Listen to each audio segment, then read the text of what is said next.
There's very much a lot of drive to try get the best out of yourself and your teammates. I absolutely found the community here. All these guys are very welcoming. It's just wonderful to be part of a team. We strive for the passion in everything we do. Some would say we're over-passionate, and we do cause a bit of drama on the sideline when we get that way. But yeah, it's great.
Well, good morning, ladies and gentlemen. Welcome to the first day of 2025 National Powerchair Football Club Championships. Big thanks to Devange Group for making this possible. And a big thanks to all our viewers joining us on Football Queensland's YouTube page this week. We obviously Brisbane's been through quite a lot in the last week or two, thanks to Tropical Cyclone Alfred. But all 10 teams have arrived here in Brisbane. They've made it through the rain, and they're all here ready to play an exciting week of Powerchair football. And what an opening match to start us off. Newcastle Jets, Western Sydney Wanderers, last year's grand finalists. To get us underway, my name is Tom Byrne. I am joined by Matthew Mallows to my right. Good morning, Matthew. Good morning. What's your predictions for this match? Well, I feel like it'll be an interesting game. Jets missing one of their best players in Ryan Seck, but I think the Jets are just going to have too much firepower across the park. Well, they've already opened up. Hustis with a very good cross. Crane got round off the ball, however. They will roll away for a throw-in, or a kick-in, as we call them in Powerchair football. Of course, as you mentioned, Ryan Seck, he's not here for the Newcastle Jets today. He'll be here tomorrow. But the youngster just unable to get out of his school commitments. And already a good chance for Jordan Crane. Good stop by Jackson Taylor.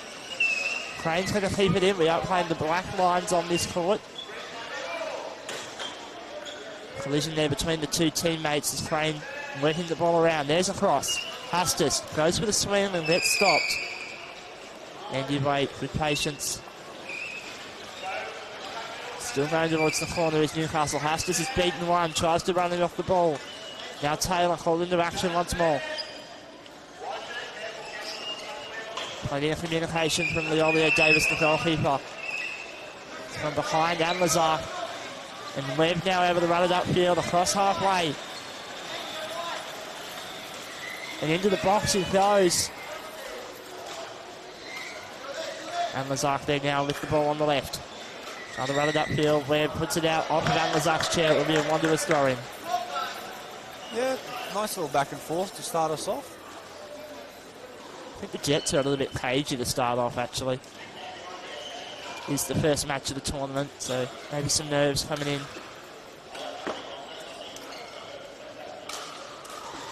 Webb looking for Wade, back towards Webb. Good pass in play, it's going to roll wide. It's a nice little set move there. The Wanderers have obviously been practicing that.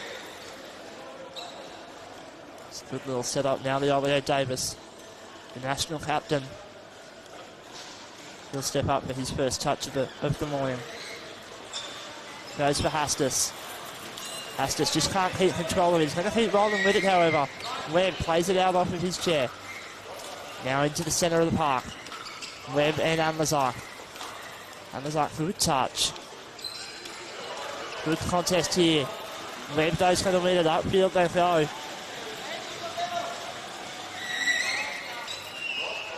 Webb and Amlazar still battling these two. It's off at the back of Webb's chair. Amlazar, we've seen plenty of development of him since last year. Last year he was used mostly on the bench. Today he's the centre.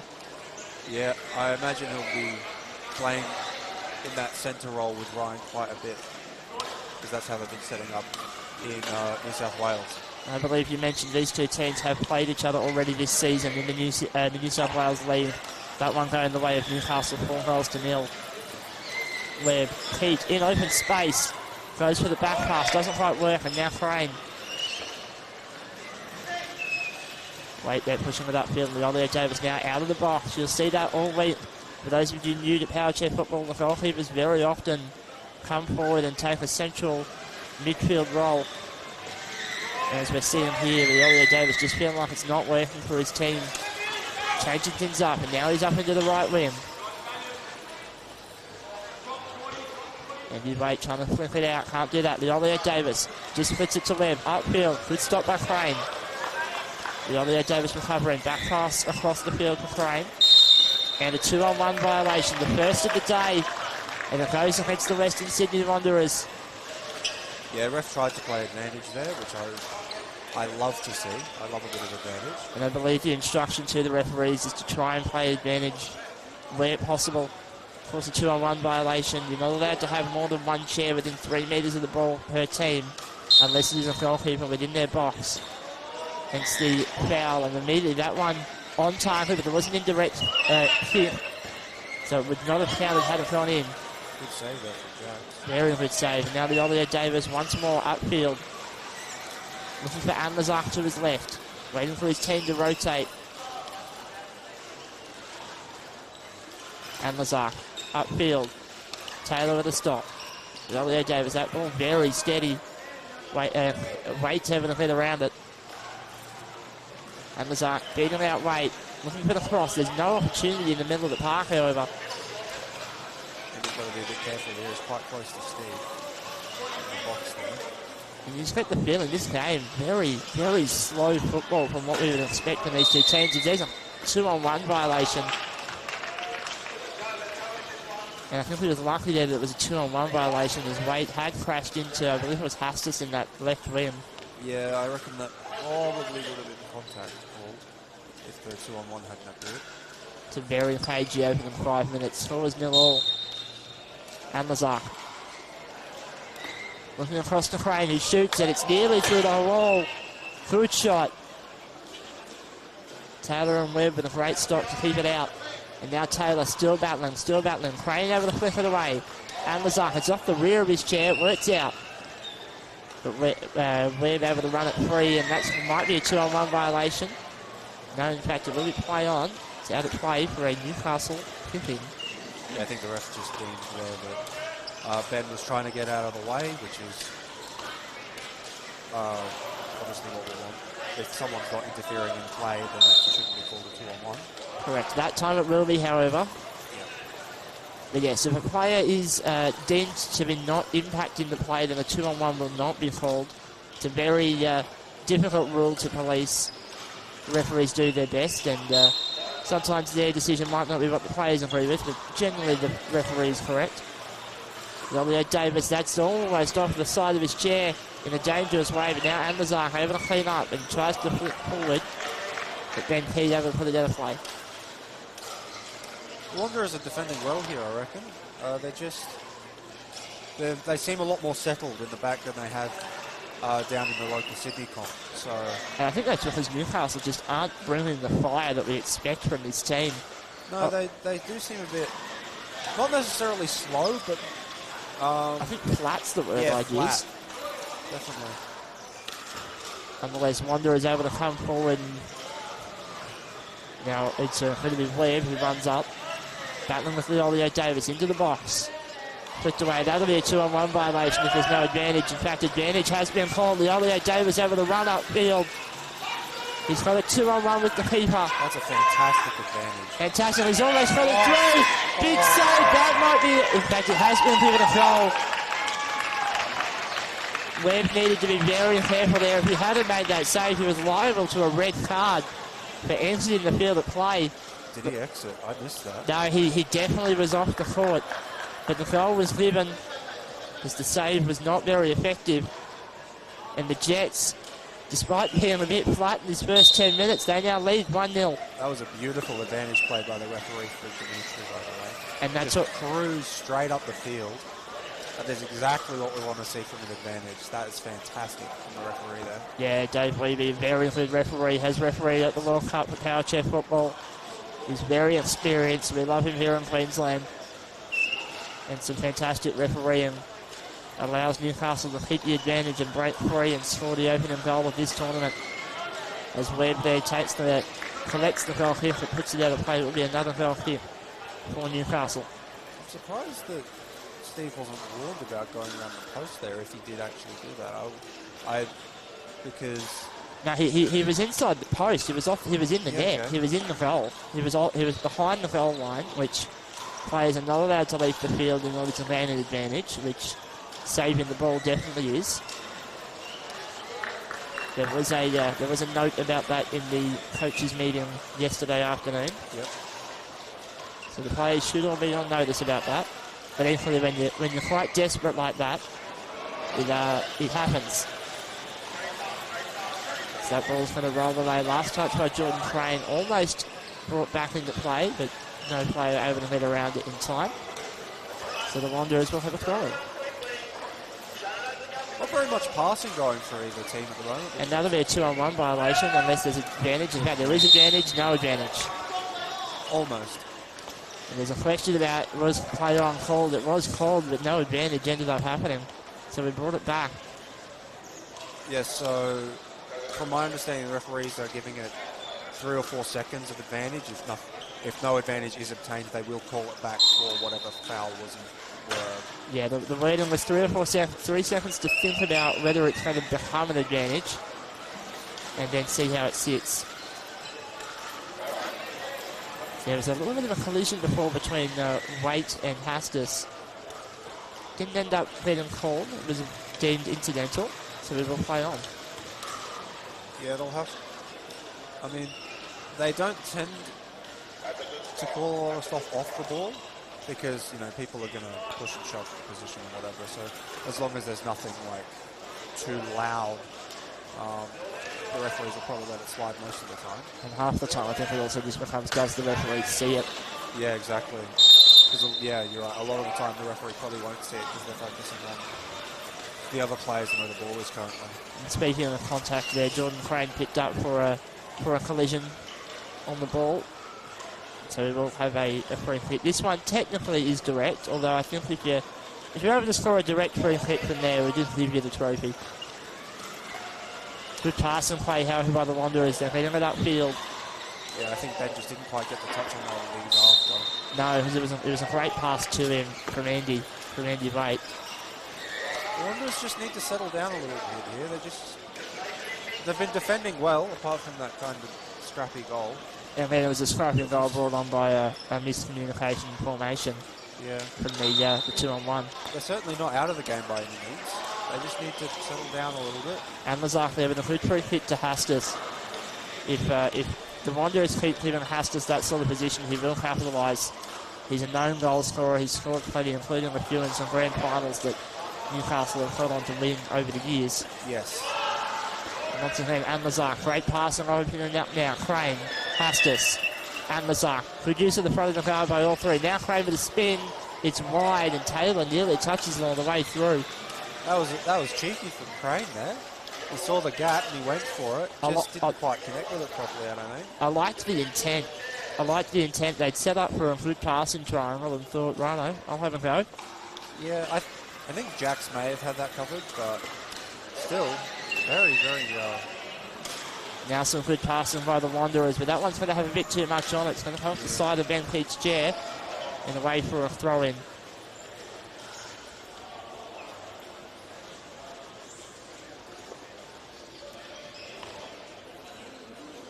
Of course, this tournament, we've got one court in action here, the Showcourt. But after this match finishes, we'll be on 2 courts. We'll be on the Showcourt downstairs at Nissan Arena and Court 4 upstairs. A big development for this tournament, having 2 simultaneous courts. A big feat in logistics and refereeing. As Amazak has beaten out Webb, and he goes upfield. Webb able to shut it down, however. And a good little tussle at the top of the box now. Amazak trying to beat out Taylor. Passes right to Crane. He stays on the wing. Amazak swims and shoots, and it's off of Taylor with pace. Good stop. Good defense by the goalkeeper.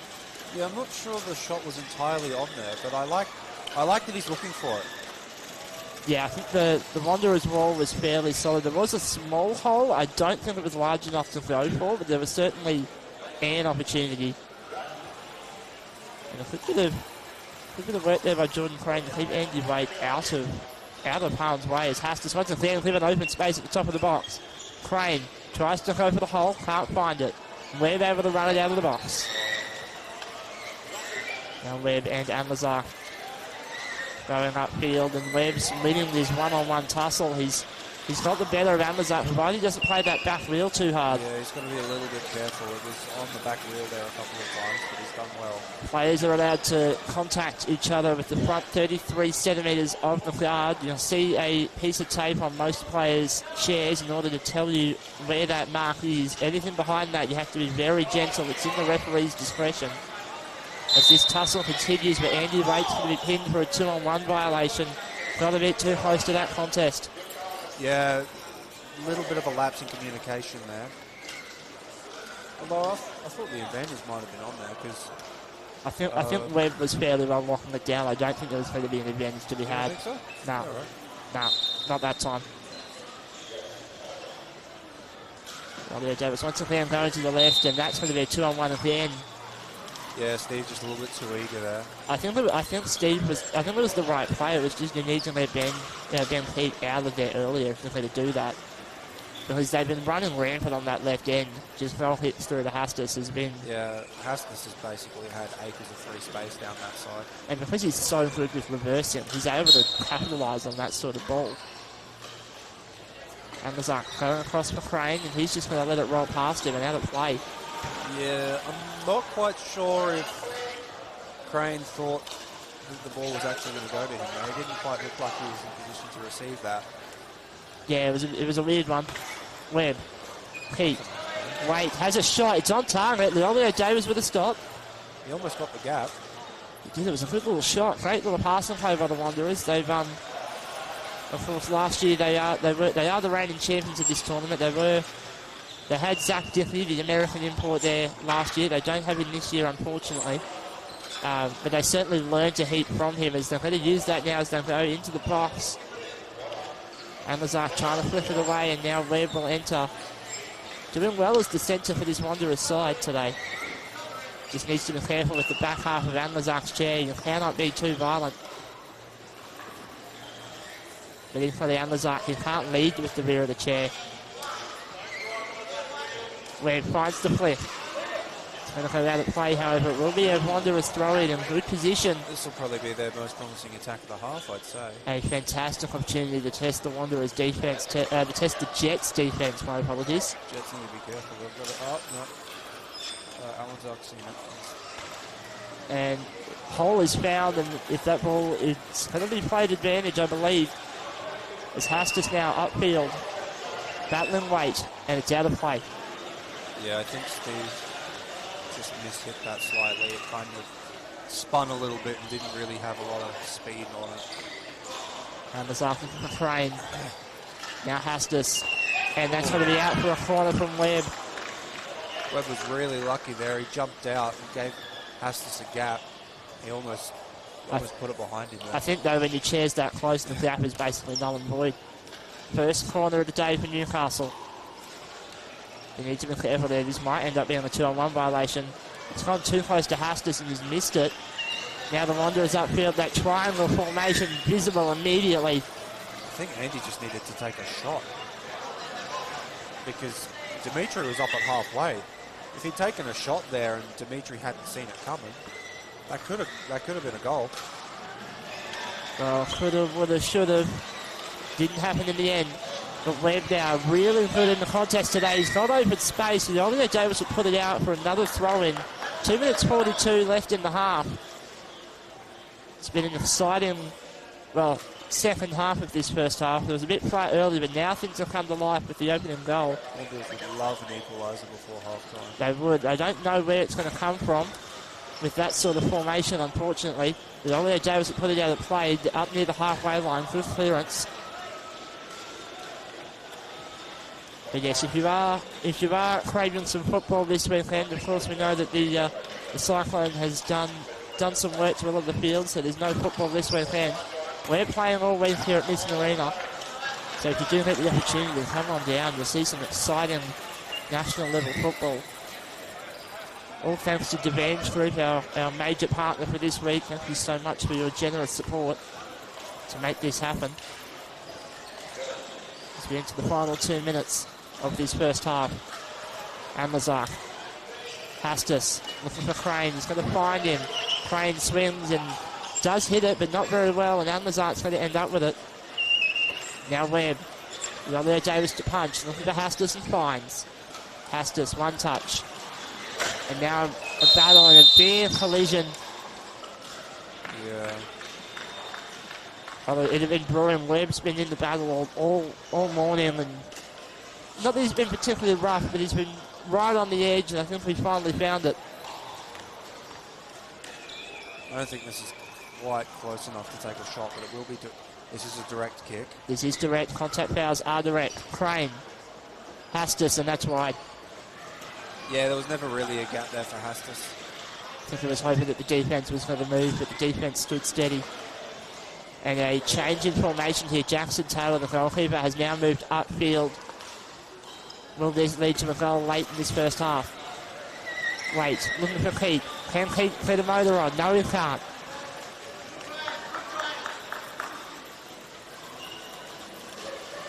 Big thanks as well to our minor partners this week, QTAD and Hand in Hand support. We always need sponsors to make these tournaments possible, and we're very grateful for every sponsor that we get. Good shot there by Keith, with Ollie Davis clearing. Now Crane trapping and waiting. They've got the opportunity to slow it down with not much time left in this first half. And we're forward just to wait it out and let the halftime talk be positive rather than possibly as a 1-1 sort of situation. Hastis will let that one roll past him. It's got enough pace off the ball that you can get there in time. Now turns in, looking to the box. Taylor is there. Hastis, no opportunity to really spin around. He's going to just trap the ball and keep it in the corner. Yeah, Taylor needs to be careful there. He almost jumped off the back post. Well, there's the pass for Anlazak, and Webb now clearing. Anlazak gets a second opportunity, and it's going to roll out of play for a throw-in.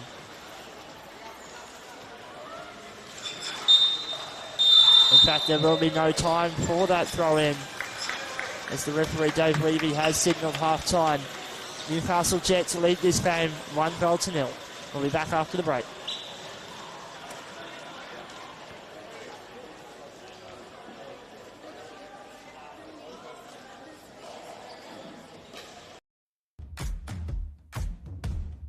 There's very much a lot of drive to try get the best out of yourself and your teammates. I absolutely found the community here. All these guys are very welcoming. It's just wonderful to be part of a team. We strive for the passion in everything we do. Some would say we're over passionate, and we do cause a bit of drama on the sideline when we get that way, but yeah, it's great.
Nissan Arena here, the second half action just about to get underway.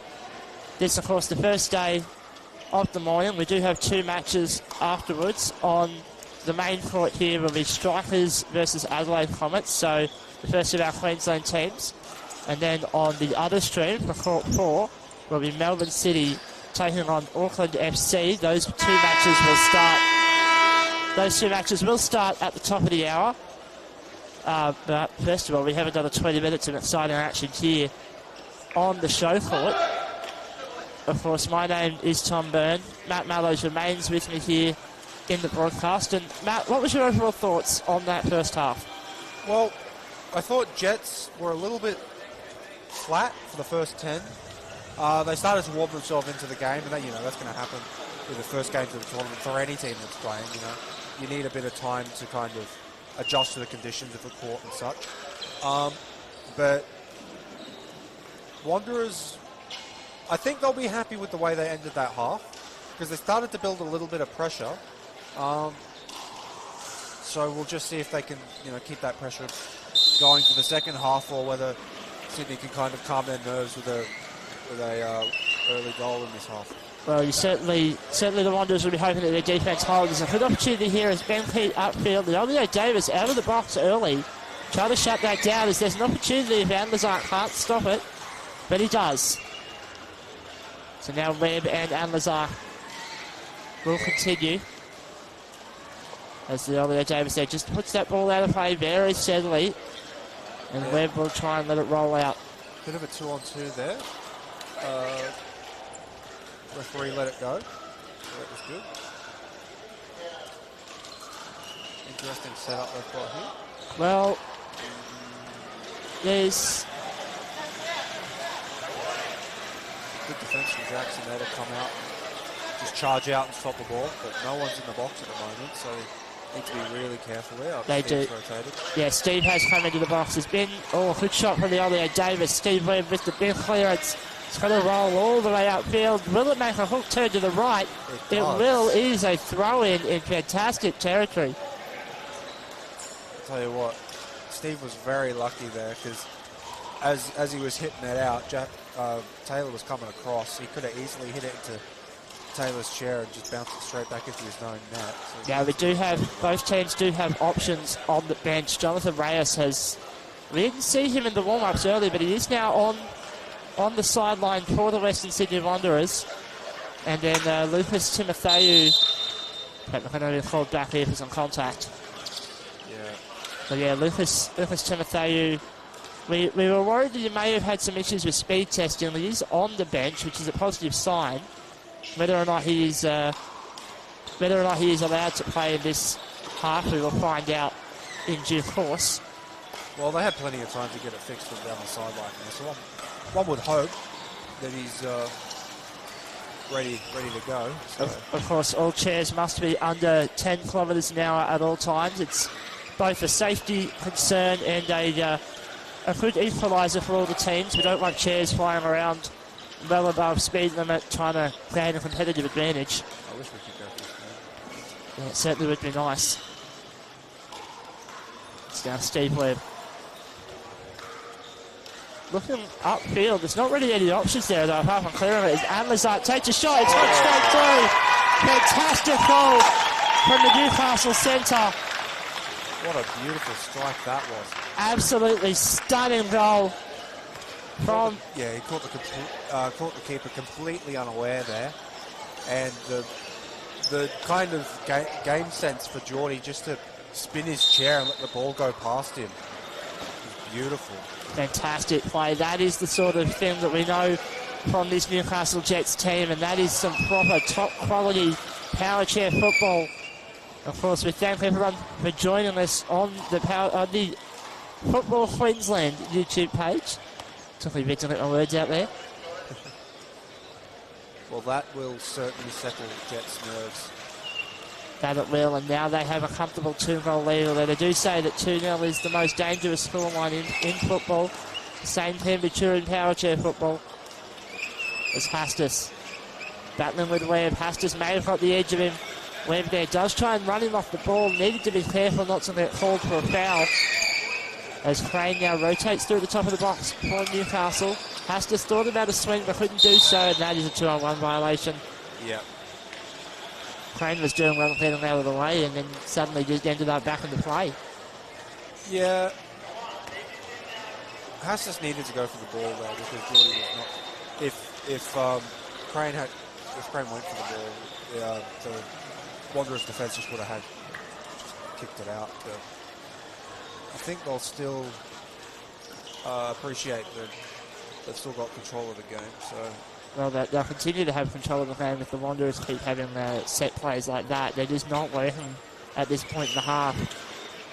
As that one comes off the Wanderers, it'll be a Newcastle throw-in, but the Wanderers' distribution from the back has just not worked in this second half. Every time they've had the ball, they've just given it back to Newcastle. Yeah, they just need to settle down a little bit, go back to what was working for them in the first half, I reckon, because, yeah, I don't know if they've tried to change something at half-time, but it's just not working.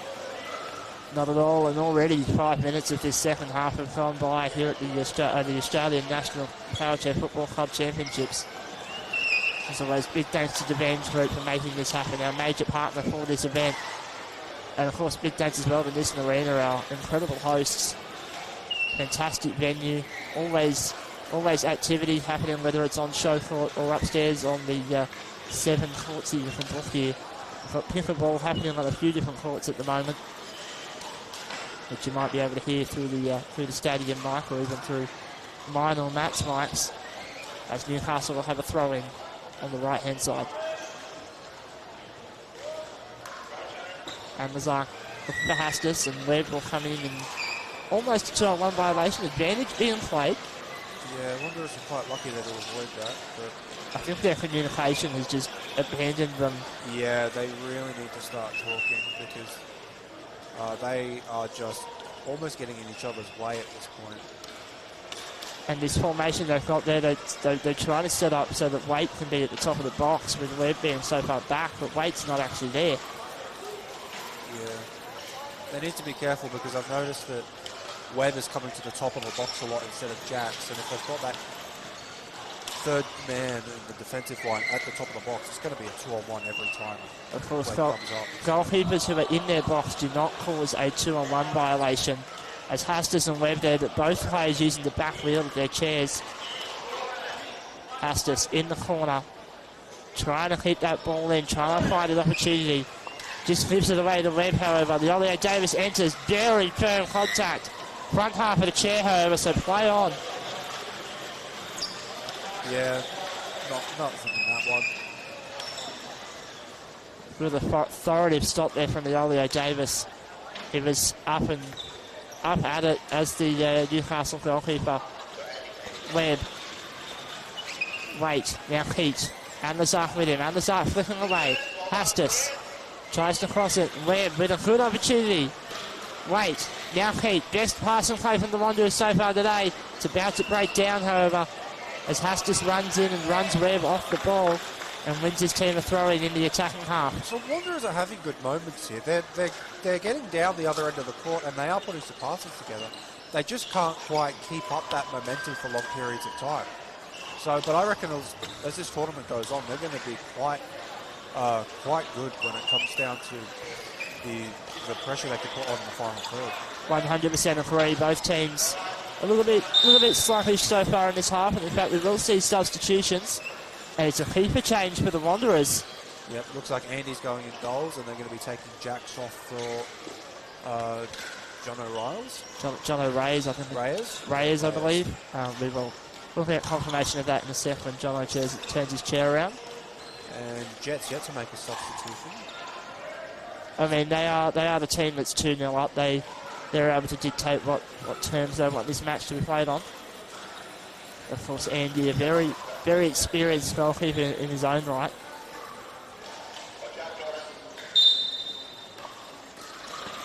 Webb. Heat. Rays. Good little hit from him to start off his tournament. Now Webb and Amazar. Amazar trying to surrender a little bit of territory to try and get around the ball. Almost working out, although Webb able to keep it in. Webb has been fantastic for the Wanderers in the midfield. He's basically been the source of all the pressure they've been able to put on up front. He really is having a fantastic game. I think we learned a lot from Zach Diffley last year. Oh, absolutely. And it's been put to great display here. I've heard he trains with him still on FaceTime. That in is the backyard. That is commitment. I'm not sure how they make that work. Oh, what a shot. Fantastic shot from Webb, but just talking up his credentials. And suddenly finds an opportunity and only maybe half a metre from the post. Yeah, I don't think Dimitri saw that coming. I think if it was on target, he had the keeper beat. And that's what we saw Zach Diffley do to great effect. So much like in last year's tournament, just able to find the ball in open play and bang it from anywhere. Nearly pays off there for the Wanderers. Nonetheless, the score remains 2-0 with just over 10 minutes to go. And Lazar. Hastis. And a 12-1 violation there against Newcastle. It was Crane and Hastis. No advantage had come out of it. Yeah, just crept in a little too much there. I do think, though, the Wanderers, they need to consider they put Andy Wade back, but now he is the one to step up to take this kick. He's got some power on his chair when he does wind up. Just like that. Pete, not enough angle on that one. Yeah, he didn't quite put that where he wanted it. And then his touch just hasn't been what he would have liked so far today. That's a better touch upfield. Elliot Davis is going to watch that one roll away out of play. Ooh, Ben almost got around that. He nearly did, but he didn't. So Newcastle will have a goal kick. Yeah, the Wanderers are doing some nice things up in the final third. They just, like I said, if they could keep that up for extended periods of time, they're going to be quite the force towards the end of the tournament. Yeah, they'll certainly be in the discussion for top half of the table. Of course, we're playing this week. We're playing a 10-match round robin. The first 9 games will be a straight round robin against every other team. And then the 10th game will be decided based upon your finishing position. As that ball there thrown away immediately by Anlazar. Once the round robin is over, we'll go to a semi-final and a final, as well as some positional matches. So every position does count in this group stage. As Webb played it off with Elliot Davison, then back to Webb. Now Hastis upfield. Webb shooting again. That one almost up and over Keith's chair. And Keith there has to retreat. I do think, though, Webb has stepped up in his last few minutes. He's starting to open the game up. I think the Wanderers were lucky to avoid a 2 there. Keith and Webb were very close to one another. I think this Wanderers side, if they can give us the glimpses that we've seen in this match throughout the week, they are going to do well.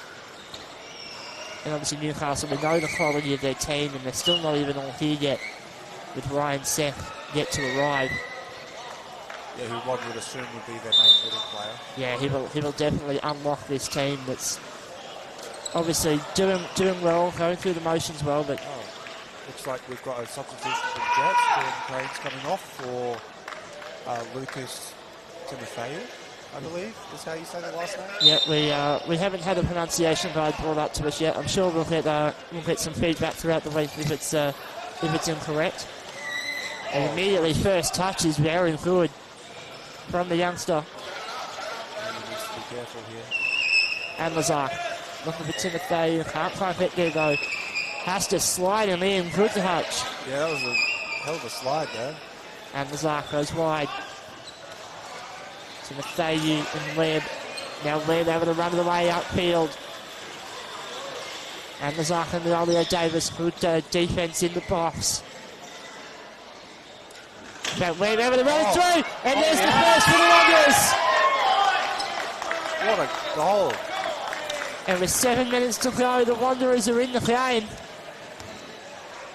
Steve's deserved a goal this game. He certainly has. Absolutely has deserved a goal this game. He's played out of his skin for 35 minutes. And we've got a game on here with 6.5 to go. Yeah, game on. Nissan Arena, this is going to be big. Webb once ahead upfield. Elliot Davis into the action. Beats out Reyes.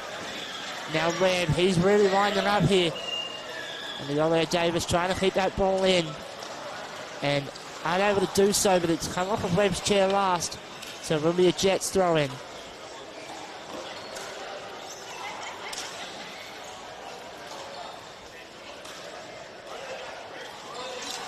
And Lazar, I think he's looking down the limb. That no goes centre for Hastis. Hastis trying to beat out Webb. He's being patient, finally engaging. Can't quite get it upfield. This brute force that we've seen from Webb in the last few minutes is really, it's really broken down the Jets' defence. Yeah, he's really starting to own that midfield. And he's taking control of this match. Needs to be careful though, Ben Pete has to move. We'll let Davis up out of the box. I think the Wanderers are doing a lot better to stay out of Steve's way, just giving him room to run the ball now as well, which I think is really helping him put the pressure on. It's not the way that teams generally like to play. We'd like to see it. And Lazar has touched that, so Webb runs in and gives Lazar back the ball, however. But yeah, we normally like to see passing plays is what every coach will bang on about, but sometimes route one, just brute force is what you need to do. And it's what's helped the Wanderers get back into this match. Reyes. Webb upfield, beaten out Lazar. There Davis tipping it out, back out of play. Reyes, Webb, Pete. Webb can't connect. And that's unfortunate. That was a very promising play there. It was. I think he needed to go wide to Reyes there. He was open at the back post. Because they're just not quite moving the defence around as much with their passing as they'd like. And Lazar Hastis just gives it straight to Webb. He's been the danger man now for a good 10 minutes. And Lazar Hastis, things opening up now for the Jets. Webb shutting it down. Yeah, Webb's reading the ball very well at the moment off of Newcastle's chairs. Well, he's beaten out Hastis. It nearly takes a touch off his chair. 4 minutes left to go. Benches for both teams starting to get a little rowdy. Yeah, all three results still on the table here. Communication starting to come up from the Olio Davis as well. He can sense the urgency in the moment. So Matthieu Hastis trapping in the corner, taking his time. Not a very good contact on that one. And Lazar. Hastis. And Lazar, and that's wide. Good defence from the Wanderers there, because Jets really couldn't move the ball around the box the way they would have liked to there, so they just had to basically pass it back to each other, and eventually they make a mistake. And I don't think shooting was the intent for Lazar. He just didn't get around the ball enough, and it shanked off the side of the front of his chair. Now Wanderers upfield. Webb, bit of an awkward touch, however. Could be him and Lazar. And Lazar can take all day here if he wants. Time is on his side. As Webb just a little bit of a heavy touch and it goes out of play. To him a little bit. As it would Hastis now in open space. Spins. And Lazar feeding it back to Hastis on the wrong side of his chair to have a shot at the open net, however. Hastis though is going to take his time. And Lazar shooting. Hastis, great shot. Now Heat trying to cover off Lazar. We're just about 2 minutes from home. Lazar, great game management here, taking all the time in the world. Options opening up, and that was not the option he wanted, but it's going to work out in the end. Oh, he's managed to keep that in. Well done. Yeah, great stuff from Webb. He's going to keep running down the sideline now into the attacking third. And he tried to flip it in, didn't get enough on it. It's going to go for a goal kick. Chances running out now for the Wanderers. The Wanderers need to keep it down this end for as long as they can. You feel like all of these 120 seconds remaining need to be in this half if the Wanderers are going to get a result. Olio Davis. Hastis taking it upfield immediately, and that's going to roll into the corner for a sideline. Yeah, I think Hastis is very happy just to let that go out, waste some time. That indeed. Maybe 90 seconds if even now.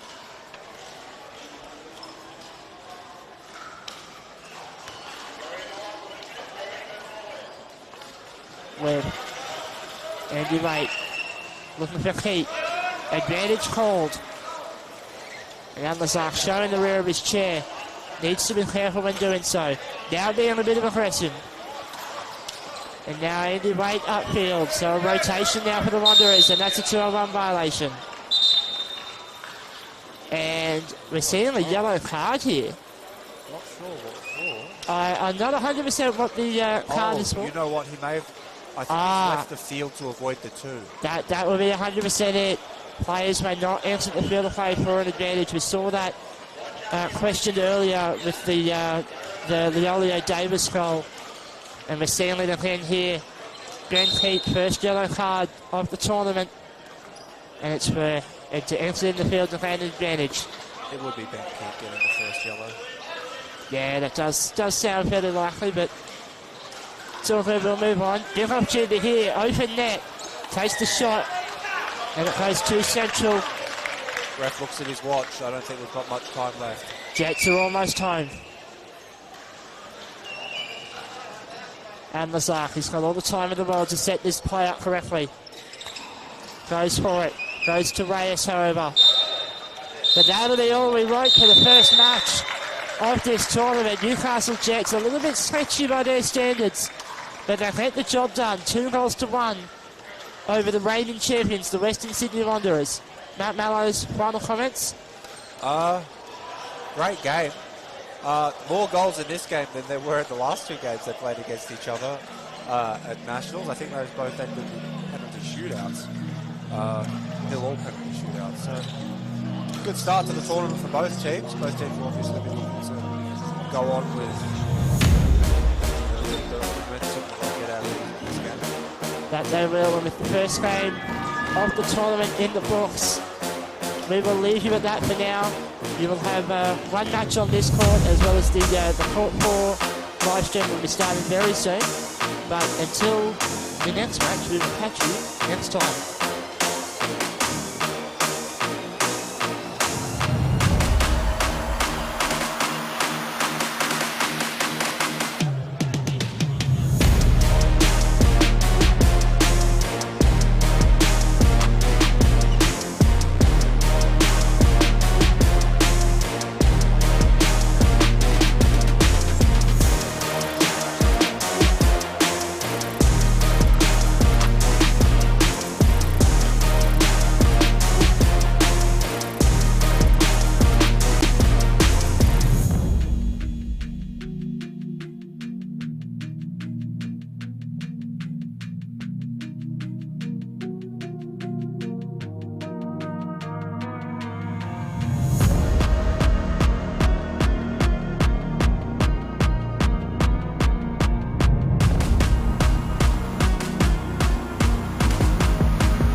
There's very much a lot of drive to try get the best out of yourself and your teammates. I absolutely found the community here. All these guys are very welcoming. It's just wonderful to be part of a team. We strive for the passion in everything we do. Some would say we're over passionate, and we do cause a bit of drama on the sideline when we get that way, but yeah, it's great.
Matt, keep it in. That's it, Matt. Go up.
Too far, Kev. You're too far, Kev.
There's very much a lot of drive to try get the best out of yourself and your teammates.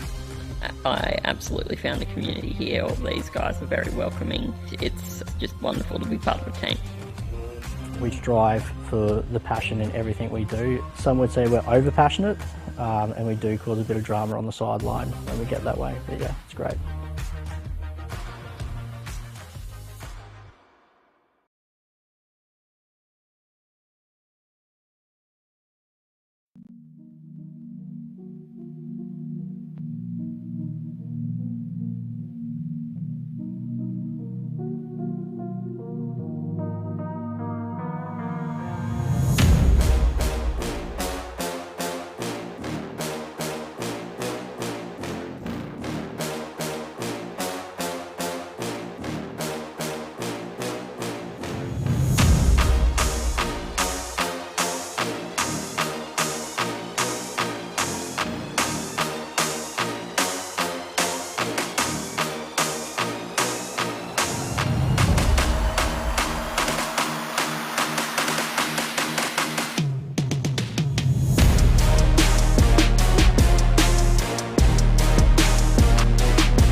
there's very much a lot of drive to try get the best out of yourself and your teammates. I absolutely found the community here. All these guys are very welcoming. It's just wonderful to be part of a team. We strive for the passion in everything we do. Some would say we're over passionate, and we do cause a bit of drama on the sideline when we get that way, but yeah, it's great.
And welcome everybody to the next match here on the Showcourt in Queensland for the Australian Powerchair Football National Champions 2025. We have Hills United up against Sydney FC, and I'm joined here by my fellow commentator Jackson Taylor. Jackson, welcome. Thank you very much, Ben. Happy to be here today. Can I just ask, can we fix the audio? I can't hear Ben at all. Yeah, oh, we had it. Sorry for the technical issues for those at home. I just would like to be able to hear my co-commentator for this match. How is that? Can you hear me now? No, I can't hear you through the headphones at all. Oh. Well, we have Hills kicking off. Fletcher ball here.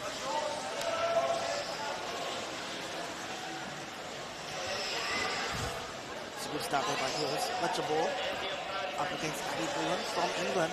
Hills United's marquee.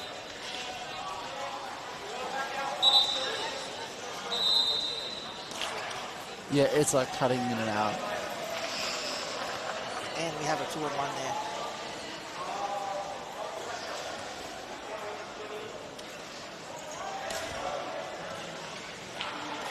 We have Josh Ryan here, going to take the free kick for Sydney FC. Looking for Daniel O'Brien. 2-on-1 against Hills United. Dangerous position here.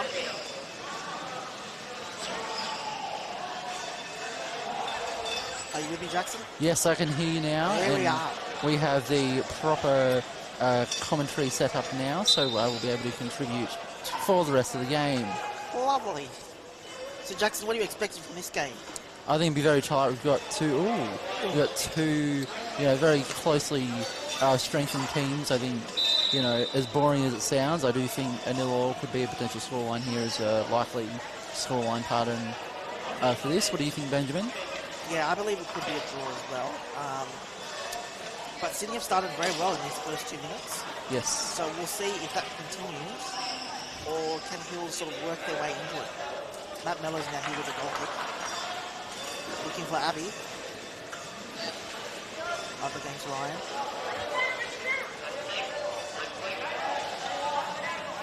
Ryan with the winner. Good pass from Joshua Ryan to Fletcher. But he's just missing the final pass there to Daniel O'Brien.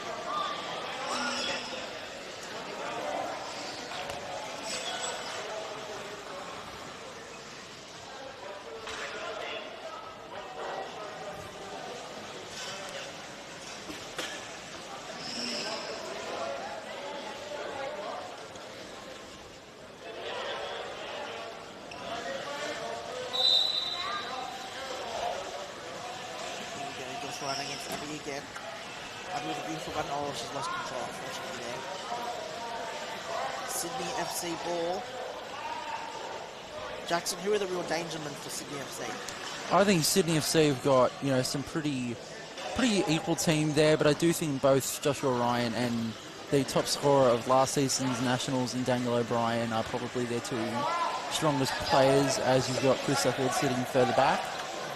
I do think those two will be able to work well together to provide a strong threat against the Hills defence here. And we've got Asim Sodhi here taking the sideline. And for Hills, they're a bit of a different squad to their normal Premier League side that they field in New South Wales. What are we expecting from them?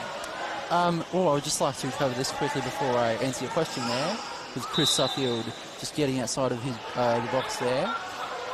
Off the post. Josh Ryan cleverly staying on the edge of the box there, top of the box. Back wheel offence from Asim Sodhi, if I got that correctly. I could not see the referee. Yes, it was a contact back wheel defence. Do you just want to firstly talk about Hills and then explain that back wheel? Yeah, so the back wheel quickly is basically if a player hits the ball into the back wheel of the other player, it's considered a foul due to the wheel being the sort of stabilising part of the wheelchair for the players, so that providing a sense of risk in the game. So that's how that's how Sydney were able to get the ball back there. Onto the Hills. What was your question for that? Sorry. What are you expecting from them in their squad this year? Well, I think they've got a bit of a refresh with obviously the marquee signing and everything.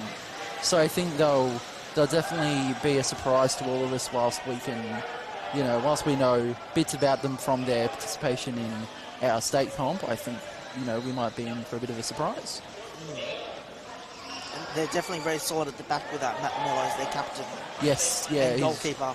Yeah, very solid defender, Matt. So I think Josh Ryan in that very loud kit up against Holt here. So he's Fletcher ball here, passes to Daniel O'Brien. Shot for Daniel. Is that a 2? Is that what was called? That's play on. Oh, no. Oh. Now it is a 2.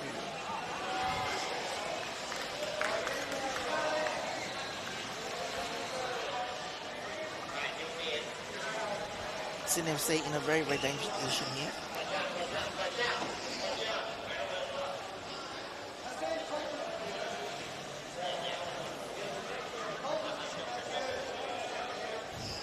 We've got to be careful of those 3 in Sydney. They're all very close together there, so watching their movement will be very crucial if they are to get a goal here. Joshua Ryan about to take the set piece for Sydney FC. Fletcher's hit into a seam Soddy. Josh have a second go. Never mind. Seam's taking it out. He's dribbling it. The orange jersey against the orange chair here, and it's going. Oh, with a good clearance. Yeah, off Josh. Chris Suffield to hit it out off the sideline.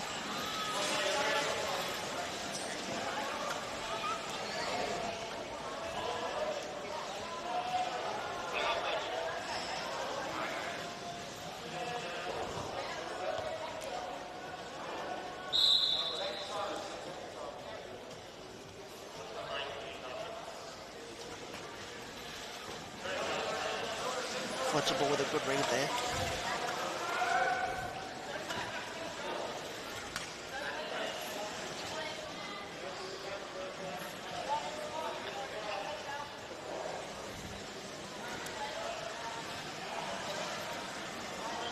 Fletcher with a flick to Josh, however that might be a 2. No, never mind. I think it was pretty close to a 2-on-2 there, so maybe... Yeah, referee's allowed to discretion. play on.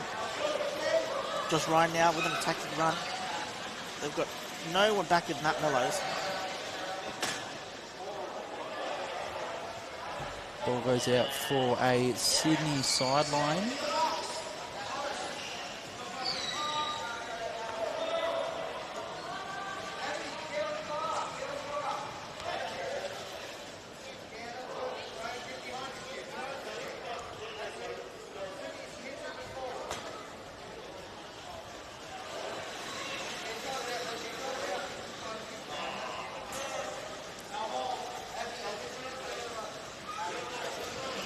Hills get a sideline out of that.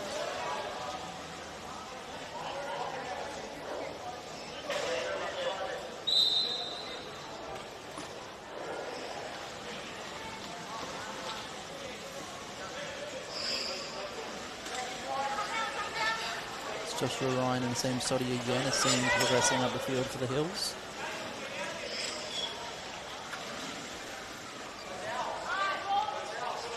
Ball goes out, force for Hills United off the sideline.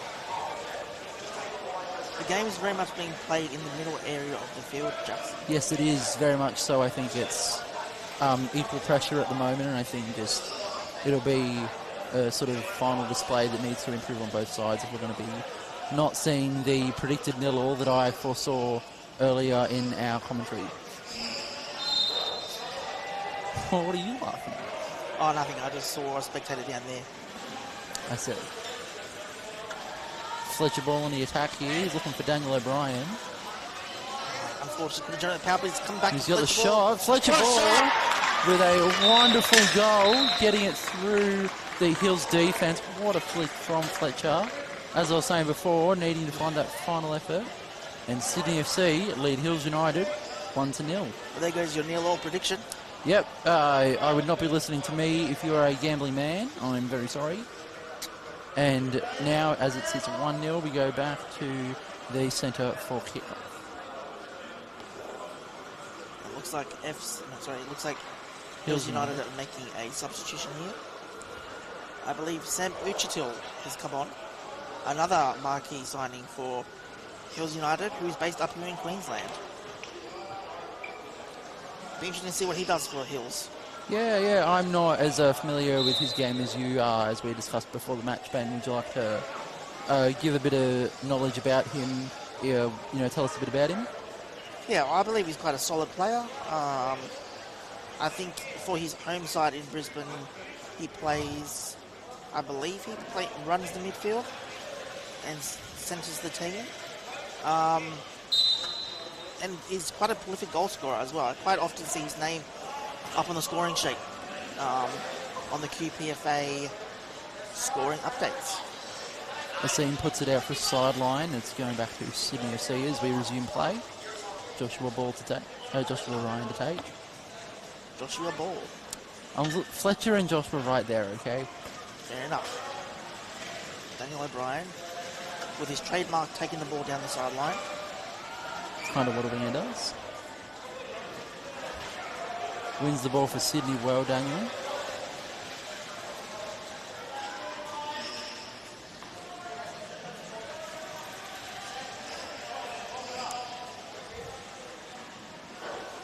Josh Ryan looking the ball.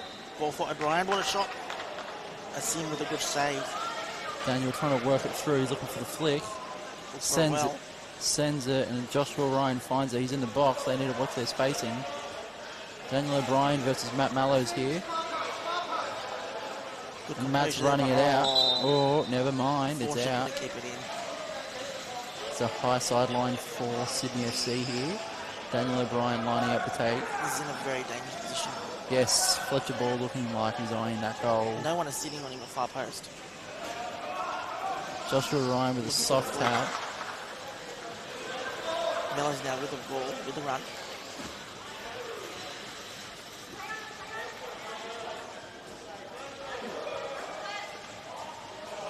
Joshua Ryan trying to beat him, but Matt providing a formidable force to fight against. Joshua Ryan keeping it in. Oh, never mind. Very close though. And there's a Hills United ball.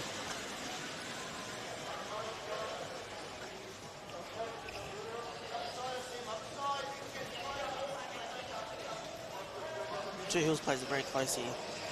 Could easily be 2-on-1. No, moved out nicely. Bolt with the run. Looks to turn Ryan.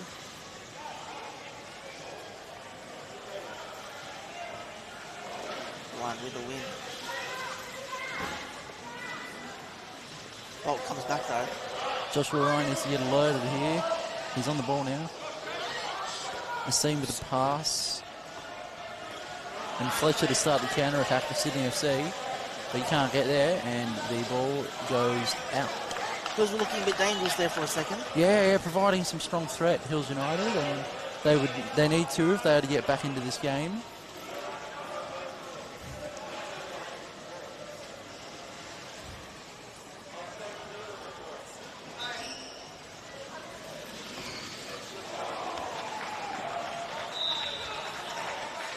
Seems sorry to take this sideline. Fletcher Ball gets there, good read from him.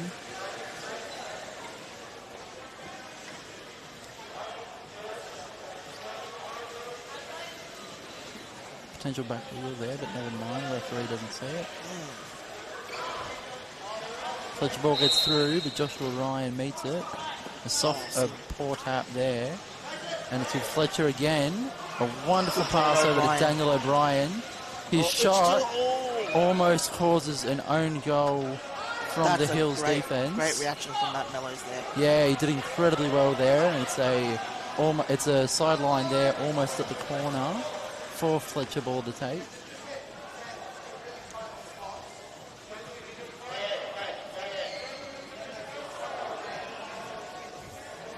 There's one target here. Fletcher Ball just needs to find Daniel well.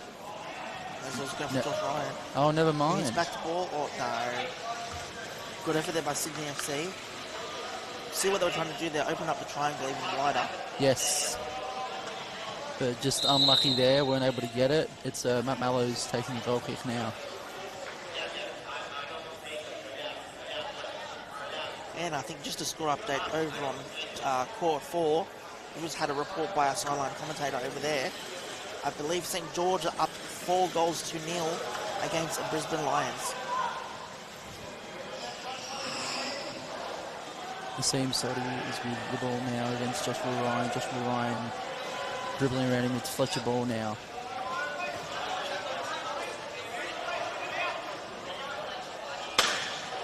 a seam with a bit of contact on Fletcher's guard, but nothing's called. Curiously allowed to be played on there. Fletcher ball wins Keeps out. going. He's on the halfway line. Fletcher now pushing on.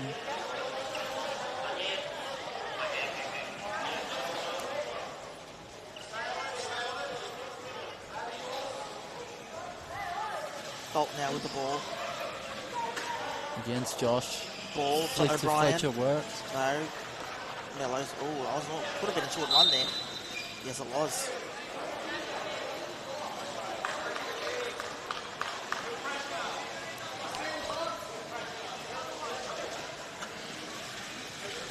Dangerous area for Sydney FC to try and get their second here to double their lead.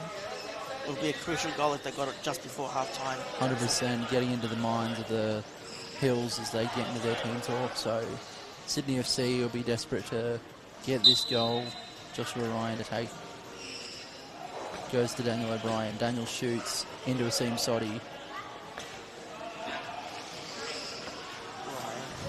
Beautiful play there. Good save, and it's starting a counter-attack potentially. Joshua Ryan, and it goes out for a corner. Sydney FC's pressure continues in these dying minutes of the first half.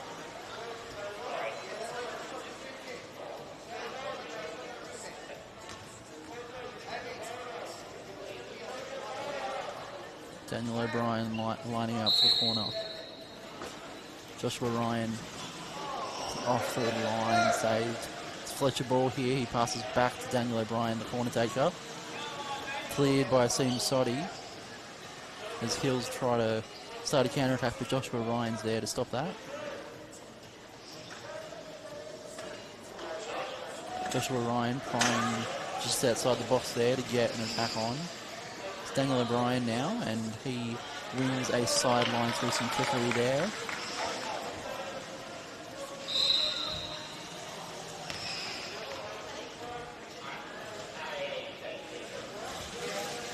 Just under 3 minutes away from half-time.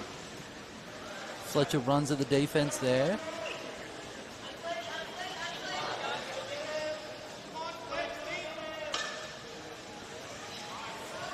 Josh just unable to get to the ball there.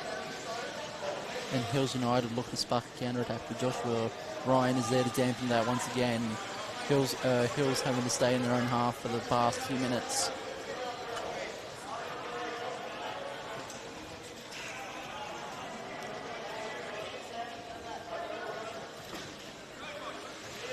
Joshua Ryan passes out to the wing. Fletcher ball, unable to get a control of it. It goes out for Hills sideline in the halfway area.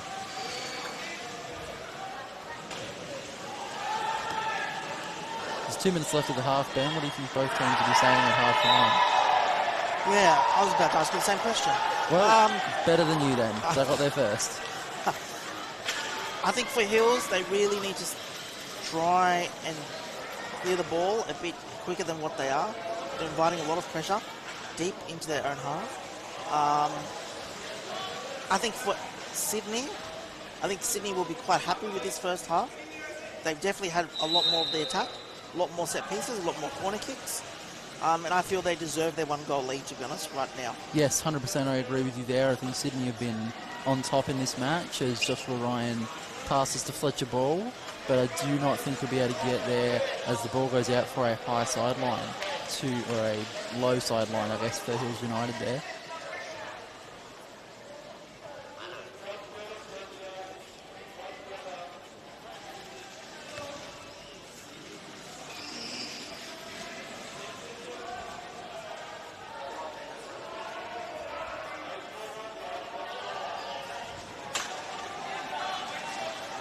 Asim Soddy passes it straight to Joshua Ryan, who finds Daniel O'Brien to a bit of a ricochet.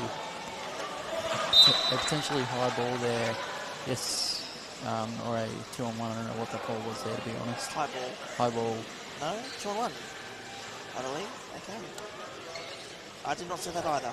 I did not, but gives Hills one last chance in this half to get an equaliser.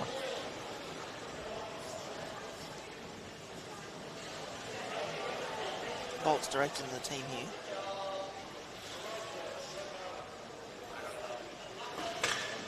2 on the line. A halftime whistle is blown, and it is Sydney FC who lead 1-0 over Hills United in the Alpha Club Championships right now. And we will go for a break, and we'll be back with you in a few minutes.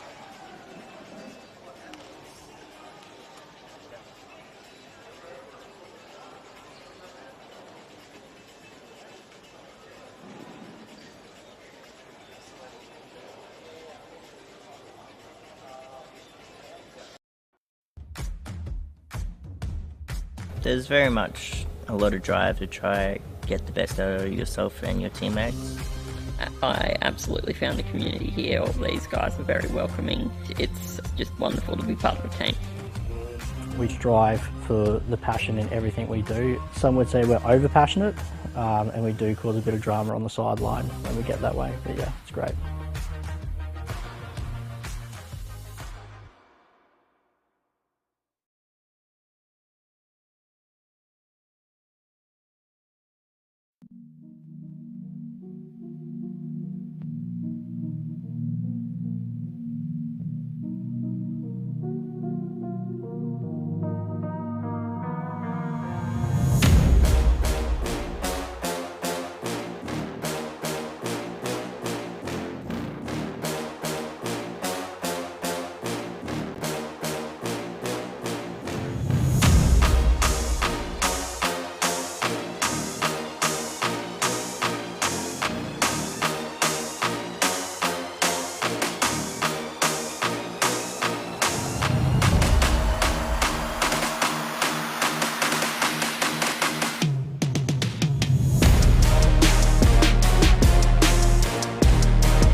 between Sydney FC and Hills United. And welcome back to my co-commentator, Jackson Taylor. Jackson, hello. Hello, Benjamin. How are you? Good, thank you. We go back into this half. Sydney leading 1-0 as Joshua Ryan takes the kick-off there. The ball returning to the kick-off taker, Joshua Ryan, as Hills United try to apply pressure. But Sydney FC are keeping it in their half as we commence this half. And there's already been a structural change by Hills United here with Matt Mellows. Shot by O'Brien. What a save by Uchitil on the near post, though. Yeah, wonderful stuff from Sydney FC immediately with great intent to secure this lead that they've created for themselves as Daniel O'Brien and Matt Mellows take each other on in the Sydney third. I was just about to point out, Jackson, that Matt Mellows has moved out of goals and is the roaming goalkeeper. Yes, I have noticed that. Hills are obviously looking for something a bit more punch or a bit more control in the midfield there Yes. compared to their first half. Yeah, well, I think the Sydney pressure has shown that I think Sydney are just so desperate that maybe that may or may not work. We're not sure yet, as Hills have not had their own chance as of yet in this half, as Hills progress to provide their first. Bolt Joshua on the break. Ryan taking on Bolt here.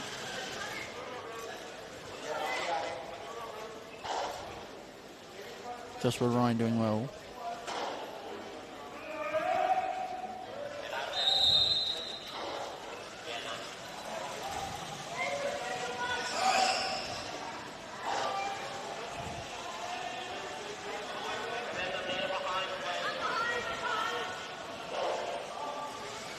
Ball going out for a Hills sideline for Matt Mallows to take.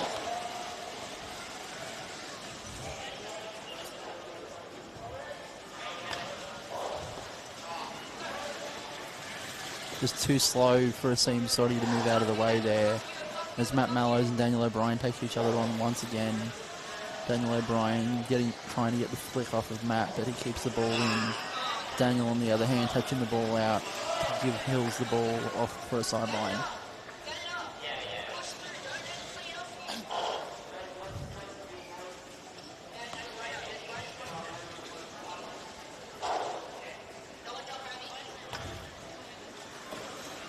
Fletcher trying to spur a counter-attack here from the Hills sideline.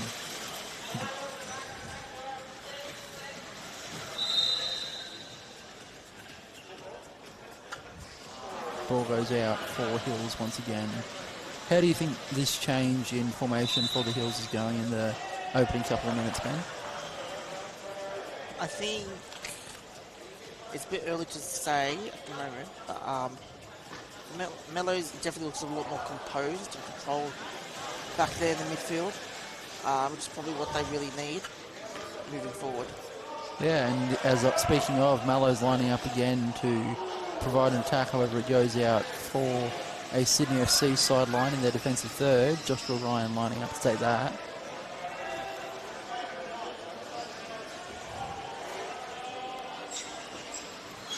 He finds Daniel O'Brien.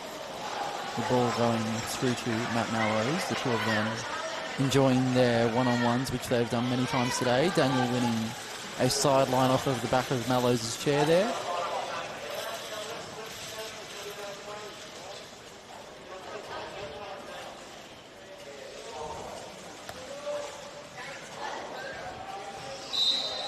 Joshua Ryan to take this sideline here.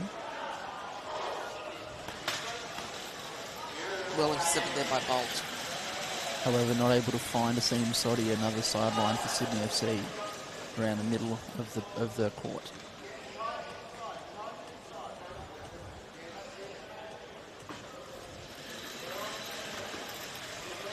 Daniel O'Brien intercepts the pass.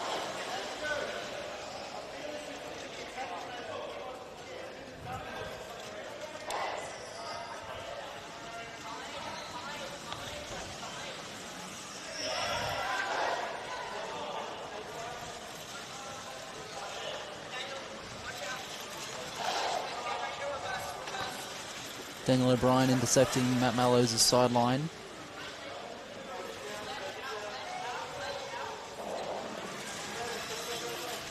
Daniel O'Brien advancing, the ball being held up just outside the box there. Daniel O'Brien looking for the flick, he finds Joshua Ryan.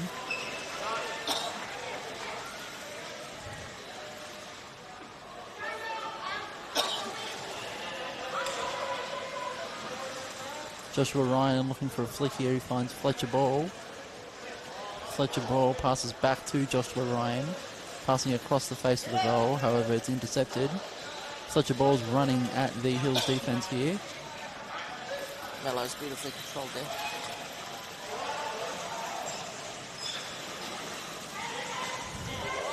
Oh, that was on the Joshua rear wheel. Ryan with the back wheel offence there.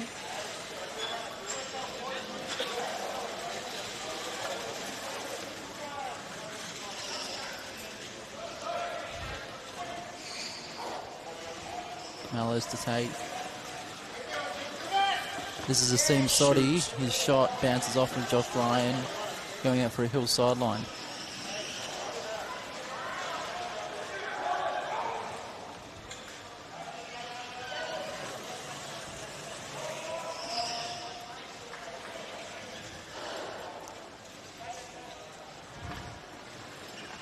Fletcher Ball intercepts, running out Matt Mallows. Not quite sure what Mellows was really looking for there. Fletcher had that sideline covered very well.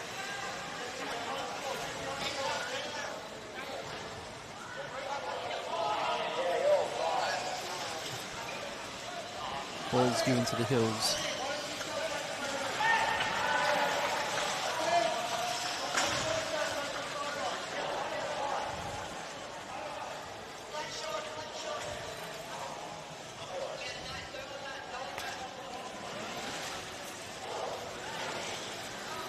Mallows finds the seam Soddy. They're in no attacking third. Well defended by Joshua Ryan. Daniel O'Brien trying to start a counter attack here. Use it to get through goal. Oh, well done. A well done pass from Daniel O'Brien is nullified from a call from the referee, as it is as a 2-on-1 foul. Is that what it was? Ben, I didn't see. It was a 2-on-1. Could have been called advantage there to Sydney FC, but Alas. fortunately the whistle had already gone. Joshua Ryan to take. Straight to Matt Mallows. Hills attempting to get a counter here, but Daniel O'Brien is quick to it.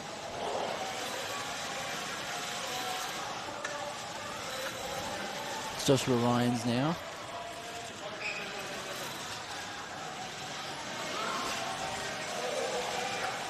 Joshua Ryan progressing with the ball, driving into the box, looking to dribble around the goalkeeper or something here. He's got a good chance.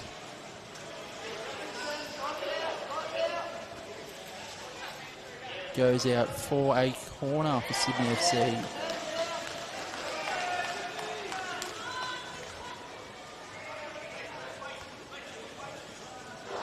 Is this a corner or a sideline here? It's a corner. Because Matt Mallows appears to be on the court still. Yes, but he's without. He's not within the distance of 5 meters though. Oh, I see, I see. Out for a goal kick.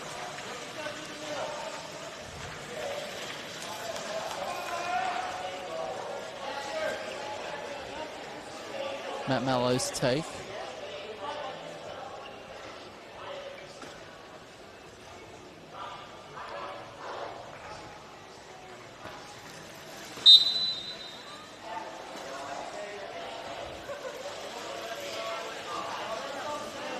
FC 2-on-1.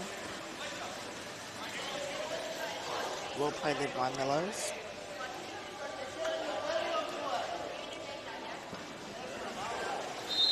Bolt to Soddy. Oh. Nassim Soddy with a mistimed spin hit there. Out for a Sydney sideline.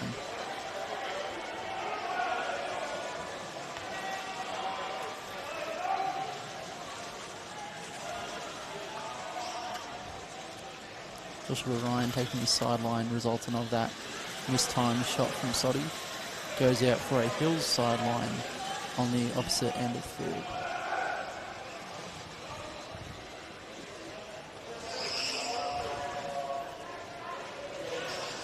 "30 minutes into the game, Ben, do you see much of a comeback on for Hills?"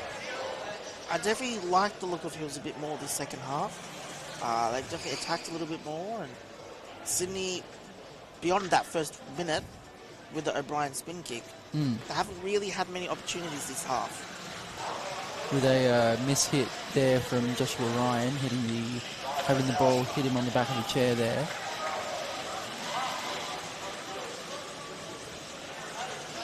Yeah, I think this change in formation of Hills has really changed up how Sydney have gone at the game, and I think they've had to adapt.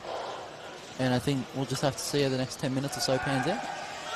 Mallows with the sideline around the halfway line.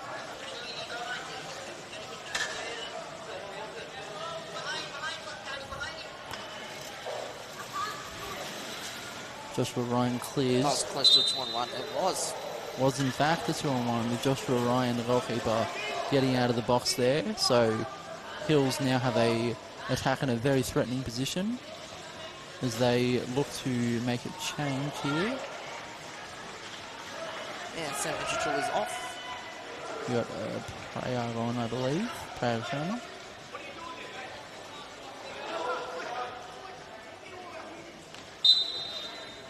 Matt Mallows to take, he lines up. Cleared well by Josh Ryan. It's Fletcher. One-on-one with Prayag. Fletcher does well. Gets it around. Daniel O'Brien lining up the shot. Saved well. Saved. Referee calls 2-on-1 to Sydney FC in a very threatening position from the defence of Hills coming back.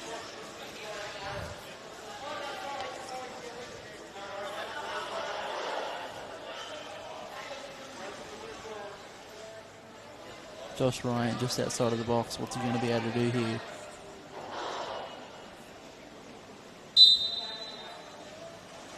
Goes for Fletcher ball to Daniel O'Brien. Daniel O'Brien trying to pry through the defence. Doesn't work. It's Joshua Ryan again, but he can't get through a Soddy. Well defended by Soddy. Very well defended. Yes, he did very well there, and it's out for a Hills sideline in the middle of the park. He had to come out of that and attack and get that block, and he did. Yeah, he did very, very well there, and it's Matt Mallows now right in front of the Sydney bench. They're all very cramped on the one side of the field here. Yeah, it was bound to happen. It was bound to happen. Thank you for repeating my words there. I'm proving your statement, Benjamin. You know, giving you flowers for saying something smart, which is a rarity from you. Thank you. I wish I got some flowers. Daniel O'Brien chasing Matt Mallows for the attack. The attack continues for Sydney FC. Trying to win a corner here, it appears, which he does. Well. Did very well there, Daniel O'Brien.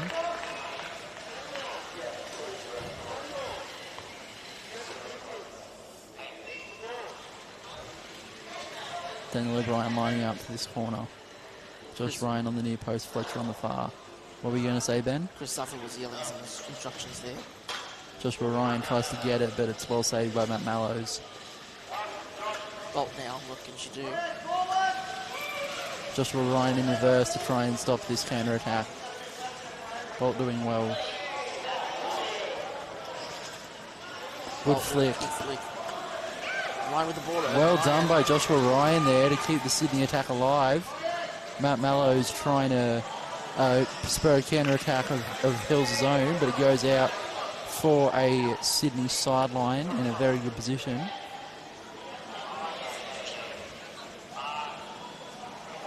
And would you like to give a score update, Ben, for the other game as well, for those curious? Yes.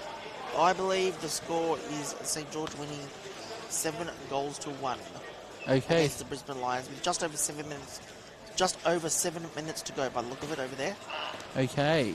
Joshua Ryan getting on the end of Daniel O'Brien's sideline here. Daniel O'Brien looking to win another corner, but he fails to do that with a slightly poor dribble. And it goes out for a Hills goal kick.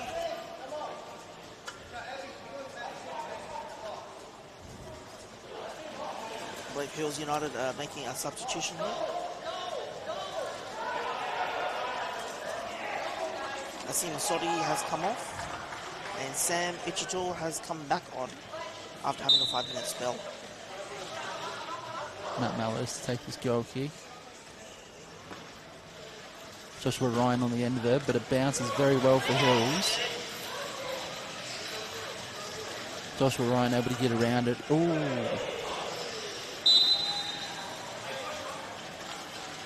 No advantage played there, and Sydney have to retract into their own area to play that ball now. I think Josh Ryan was lucky not to be penalised for running Abby Bolt off the ball there.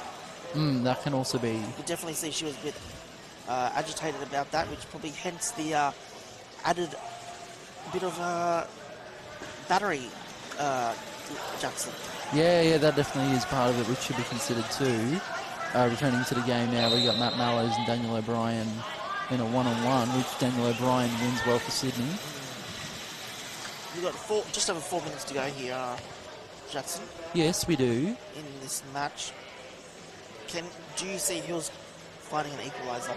I think that Sydney are applying some strong pressure in the past couple of minutes, and I think it'll be a Sydney win at this rate with how they've held their attacks. However, I would not, not be disappointed as a commentator and as a neutral to see a fun, exciting end of the game as Fletcher Ball mishits that.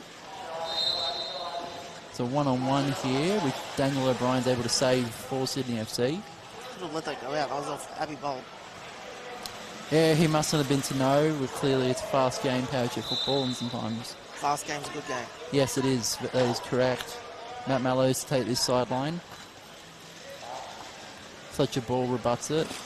Off Fletcher Ball for a sideline in an almost identical position.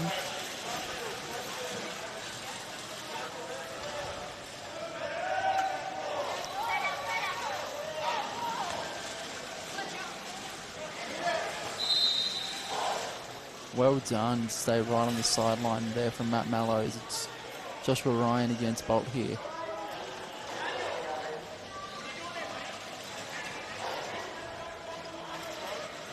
Good ball there by Abby Bolt. Good flick here. Uchtil, can he find Bolt? No, he can't. Stop Mellows from to Josh Uchtil. Ryan. Josh Ryan doing well there on the edge of the box. Good ball by Bolt there. Fletcher Ball stopping it well. Fletcher Ball trying to start a counter-attack here, but I don't think he'll get there. He doesn't. Well, that was very dangerous there from Hills United. Trying to get really that. Trying to press that for that equaliser, Jackson. Yeah, so desperate in the dying 2.5 minutes we have here as they take another sideline. Matt Mallows finding Daniel O'Brien of Sydney FC rather than a player on his own team. As the two of them jostle in the middle of the court. However, it's moving towards the Sydney defence here.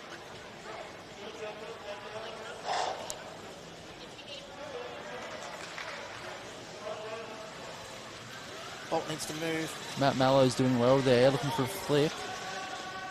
He finds it, but Joshua Ryan is able to... Oh! The near post was open for a second there. Mallows went for it. Bounces off of the goalpost and out with a very, very close lifeline given to the Hills. However, it is Chris Suffield now. What are you laughing at? I think just the spectator again. Right. Oh, surely that's... Yes. Sydney are inviting Hills here for an equaliser. Can Hills make it count? Another chance here. Surely it's make or break now for Hills United with seconds left.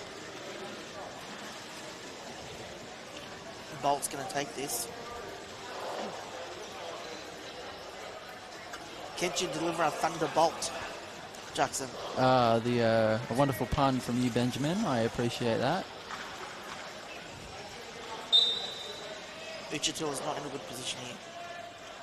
He needs to be down the field on that far post.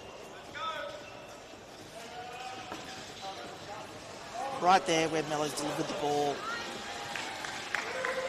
Matt Mallows on the ball again. He shoots it straight into Chris Suffield. Daniel O'Brien to protect the ball for Sydney. Trying to work it up, but Mallows is persistent. He gets around it though and is pushing up. We're at about halfway now. Sydney working the ball out of their defensive area. O'Brien released the pressure nicely there. Yeah, and Sydney with that relief pressure will be feeling a lot nicer now. However, there's still... The referee's not blown the whistle yet, so they can't be certain. Hills were just not quite set up properly there. Yeah, I think if they had done that, a bit differently, I feel like they could have squeezed an equaliser. Fletcher Ball winning it there, but that's surely it's still on. Never mind. Fletcher Ball chasing it, and that is full time. Sydney FC separating Fletcher Ball, separating Sydney FC and Hills United 1-0. And that was a great game. Congratulations to Sydney FC. Really played well, dominated almost the whole game. Last 10 minutes, I felt Hills really came back into it. And we're probably a bit unlucky to not get the equaliser there, Jackson. But Yeah. great game, great goal by Ball. That's Sydney FC 1, Hills United 0. Jackson, thank you for being a part of this commentary game team. Ben, thank you for Been being a fun. part. And I'll see you at lunch. See you at lunch. Thanks, everyone. Enjoy your day. Thank you.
there's very much a lot of drive to try get the best out of yourself and your teammates.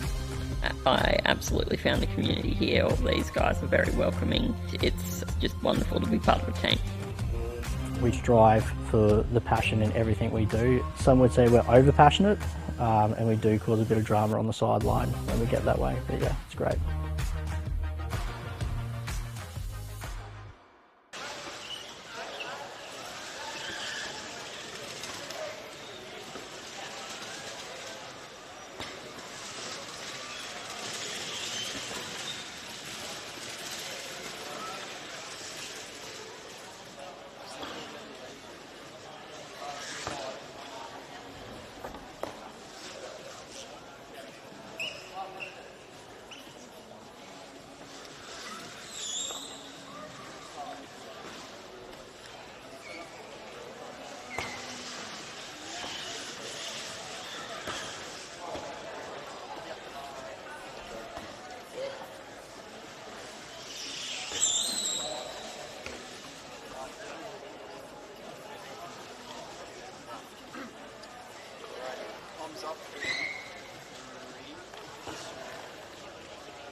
All right, good afternoon, everyone, and welcome back to Nissan Arena to the Australian Powerchair Football Club Championships.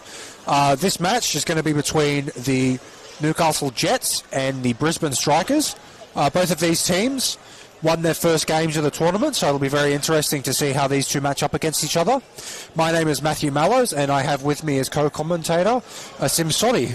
Hi, this is going to be a very interesting game. As you said, both teams coming off of a win, so they're definitely looking to push their lead a bit more. Yeah, both teams just warming up here. Play will get underway in a couple of minutes. Sim, did you manage to watch either of these two teams play much? Yeah, well, I did see the Jets play this morning against the Western Sydney Wanderers. Very, very dominant game there.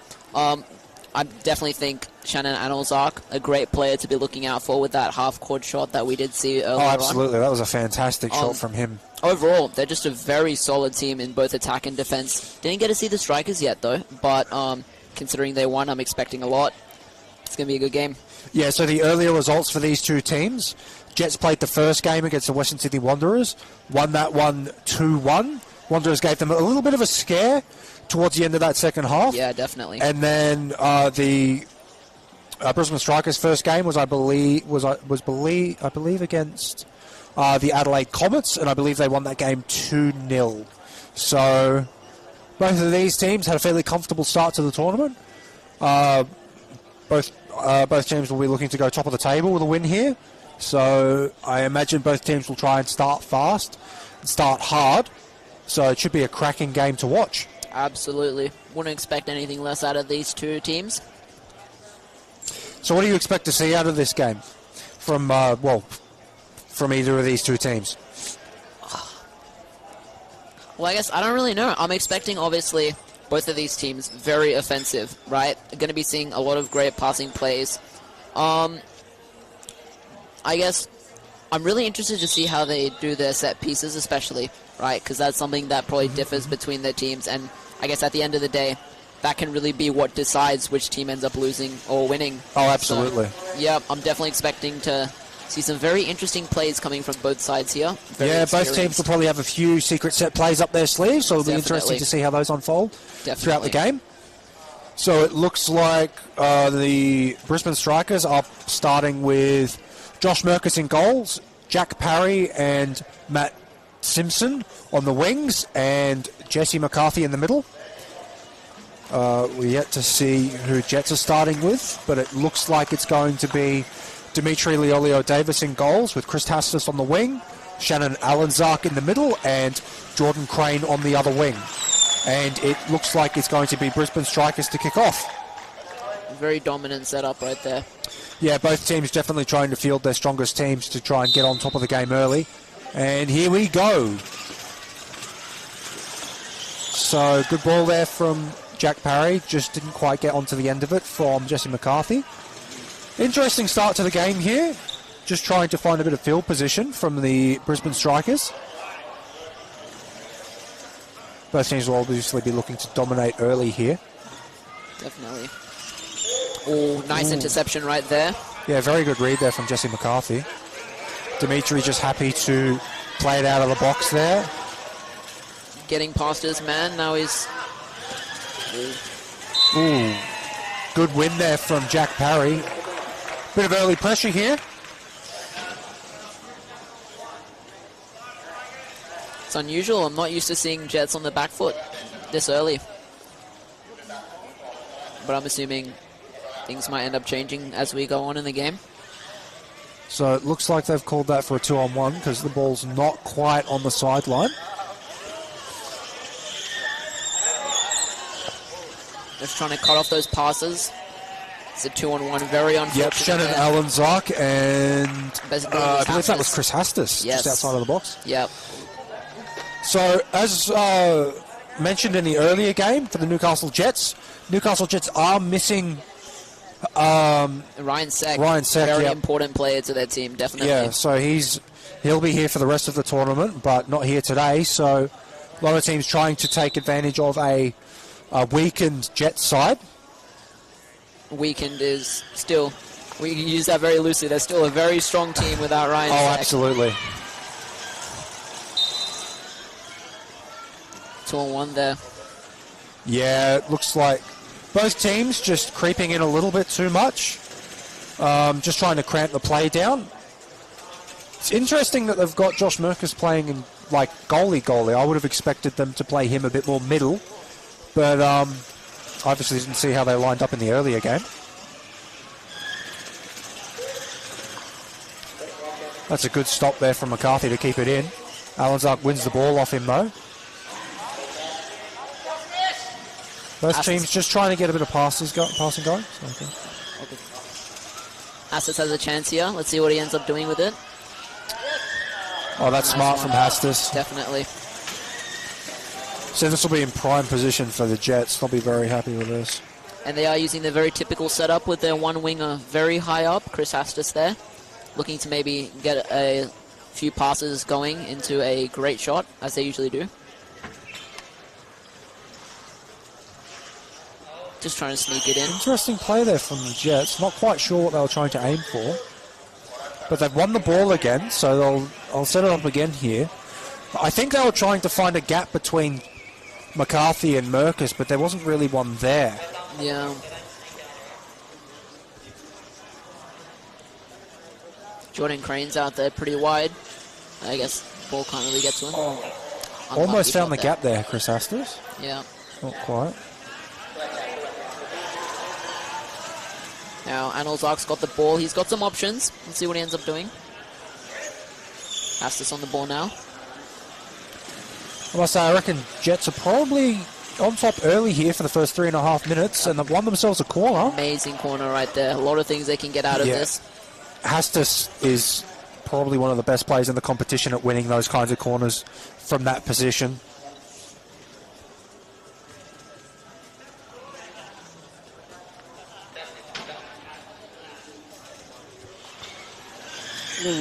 Shot. Ooh. That's very unlucky. That was a great attacking play right there by the Jets. Yeah, well done from Jack Parry just to keep it in. We'll see what he can do with it here. Merkus on the ball now. Just trying to get it out of the box. That's his main priority here. Yeah, I think he's trying to look for either the cutback or the set piece here. Good work from Parry just to jump out of the box there and shut down any kind of ball movement from Chris.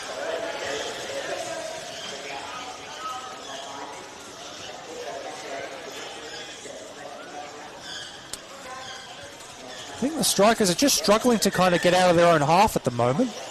Yeah, definitely. Jets are really piling on the early pressure here, and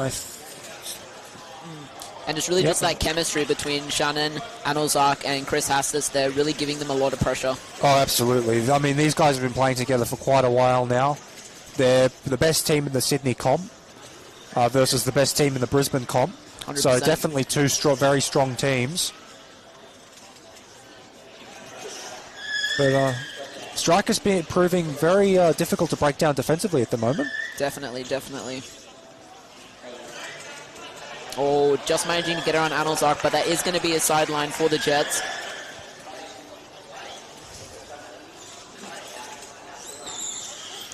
Astus might take a shot. He's primed to swing on this. Oh, unlucky. I think he's just lost sight of the ball there. Yeah, definitely. And that'll be a striker's ball just in their defensive third. Light tap over.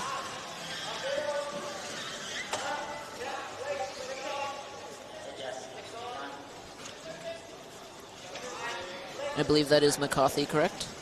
On the ball right Yep. So McCarthy and Alenzak just trying to work their way down the field for each other, but didn't quite come off. Yep, now it's Parry and Anelzak. Strikers definitely making some ground, but then the Jets take it right back. Yeah, they're really struggling to get out of their own half here, so it'll be interesting to see what they can do with some prime field position. We saw in the earlier game with the Wanderers, once they started getting out, started winning those one-on-one tussles, it was quite, they had Jets quite worried. Oh, definitely, definitely.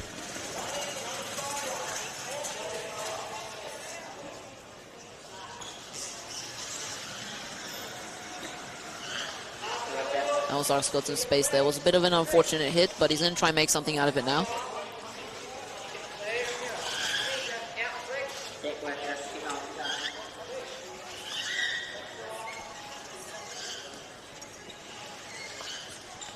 Jesse and Alenzak battling it out in the middle of the field here. I feel like we're going to be seeing a lot of this in the game. This will be where the arm wrestles won in the one-on-ones in the middle of the field. Jesse gets the better of Alenzak there, wins his team some much-needed field position. Let's see what they can create with it. About 8.5 in, they haven't seen much of Jets' defensive end of the field. We're really going to be looking to try and get some attacking presence here on Jets' half of the field now.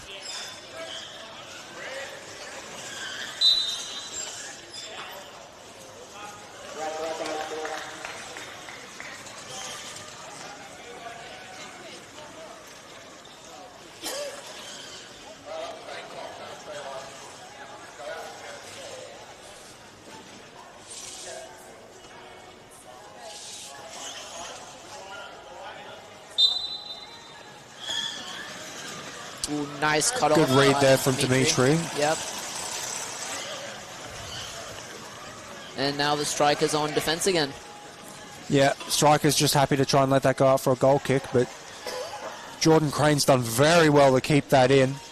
And I believe he's won his team a set piece. Yeah, he has. Amazing play right there. That is really, really well done there from Jordan Crane. 100%.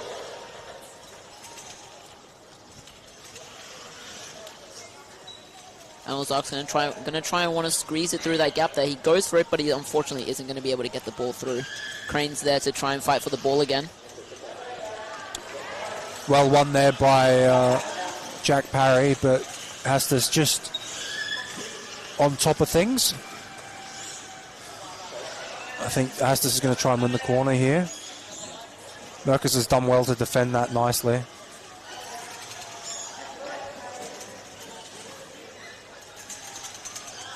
I mean, Merkus and McCarthy have seen themselves sitting in the goal a lot of this game. Hopefully they want to be getting out of here and making something out of the 10 minutes and 40-ish seconds left. Nice pass in. Unfortunately, they're not going to be able to get anything out of it. And we've just got Parry and Anelzak again fighting it out in the middle. Yeah, Jets really on top in the middle of the field here with these one-on-one battles. Dimitri Leolua-Davis on it now. Oh, that's Astus has got the ball. It's teed up for him. Oh, unlucky. And I think they've called a 2-on-1. Yeah, I think they've called Dimitri and Jordan Crane too close to each other.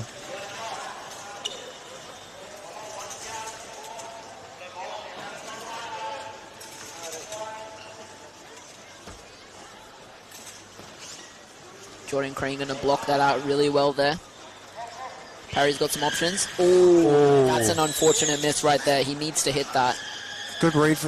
Yeah, they really clawed out the back here. You know what? Good recovery from that's still Jack in. Parry there. That's still in. Yeah, I think strikers really need to start moving the ball around a bit, because these one-on-ones, they're not really winning in the center of the field. Shannon's just winning field position and getting his team set up to get some offensive plays going.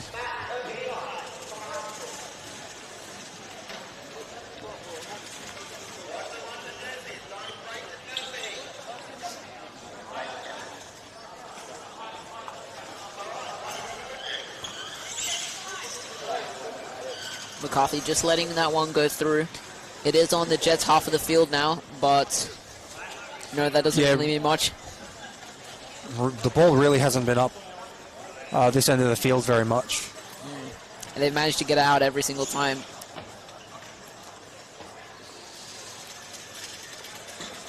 Right down the sideline. It's going to be another one for the Jets there, Shannon and Ozark. Yeah. I mean, the strikers are defending very comfortably, but the longer it's down their defensive end of the field, the more likely Jets are going to be to score. And you saw that in the Wanderers game earlier today. Yeah. McCarthy and Leo Davis now. Dimitri is going to win that one. Who's it out for? It is out for the Jets. They are going to take that hit.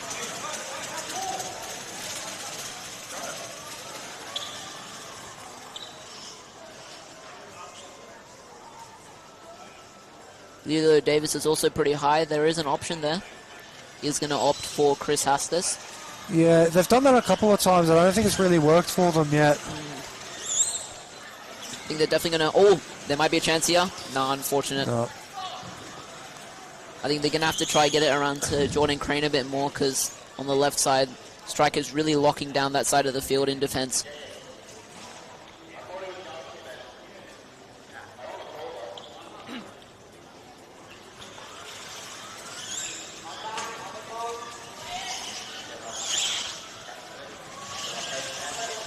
Assis is probably going to look for the corner here. Well played there from Jack Parry, just to not let him bounce it off him. Oh, Gonna have to be careful. yeah, he's now. won the corner there. That's really well done from Hastis.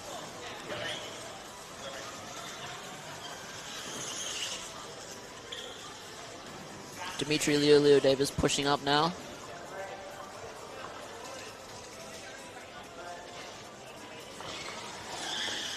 Pass back. Oh, good. It's teed up for Dimitri. Really nice cover from Merkers there to cover the shot.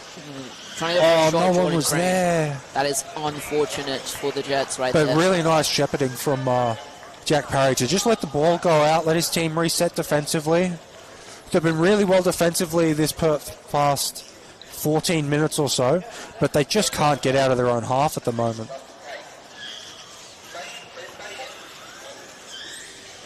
Just a nice tap around Chris Hastis there. Parry on the ball again. Oh, this Hastis was got a looking wide good pass. here. Now that's a goal right there. Oh! No way! There is Jordan no Crane has way. missed quite possibly the most open goal he's had all tournament there. Well, that's definitely going in the highlight reels right there. That's a highlight. Merkis did very well to scramble there, but Jordan had 6 meters of free goal to choose from. That is unfortunate. Jets absolutely cut them open down in the defense, and they've absolutely butchered that. Well, look, the strikers are going to take it, right? They definitely do not want to be on the back absolutely. foot. If I was the goalkeeper there, I would have called that. I had that covered every day of the week. Oh, definitely. 100%. He didn't even get it on target. Nice pass from Shannon and But Ozark. that's definitely the best chance of the half, I'd say. Well, there's still 5 minutes left for both sides. They're definitely going to be trying to look. They're definitely going to be trying to get ahead before the halftime whistle comes.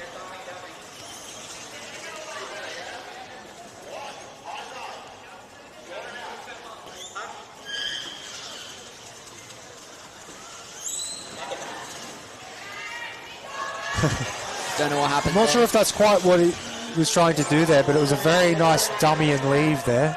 Dimitri Leo Davis just running it up the right side of the field. Nobody really there to contest him, and it's going to be a Jets ball again. 5 minutes to go in this first half. I think the Jets will be kicking themselves that they aren't 1-0 up at the moment.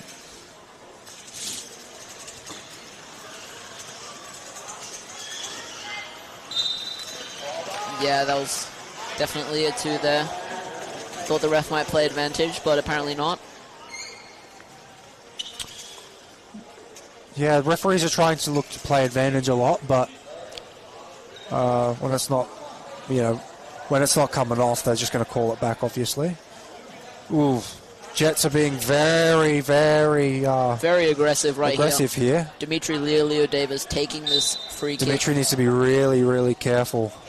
The goal is wide open, their own goal. Back to Dimitri Leo Davis. Oh, Shannon's covered well, and Dimitri's just trying to win it up the field. Oh, good work from Jack. Screaming up the field. Oh, there's no one there for the cutback. That is unfortunate right there. And they're just going to let it go out because I'm pretty sure that is a... Oh, it's not a Jets ball. Ooh. It's going to be a striker's ball, apparently. I don't know if any Jets players really got the touch on that.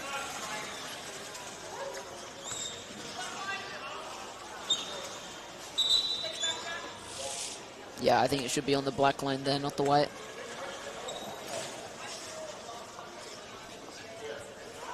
They have another attacking opportunity. 3 minutes, 20 seconds left for the strikers. Not quite the play they wanted there. Ooh, Chris Haas is just getting around his man. Parry's really going to have to block that well.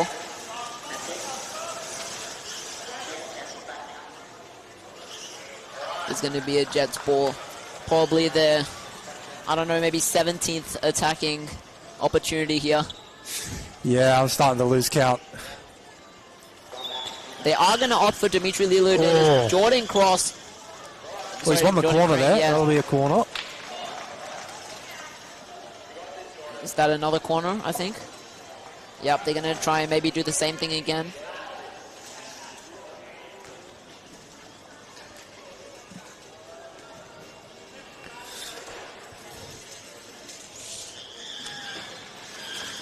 Ooh, unfortunate. Now they are going to be on the attack now, strikers. Yeah, strikers are doing well, but they're just with the counter, but the Jets are just breaking it down. They just need to be a bit more clinical in the They're really attack. defending quite well. Dimitri Leo Davis just making it past Parry there.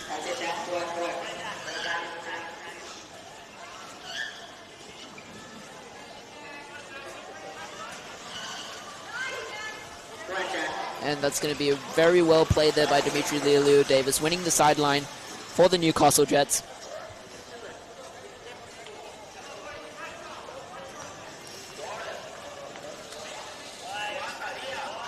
Just under 1.5 minutes to go here in the first half. Still 0-0. Jets definitely have had the better chances.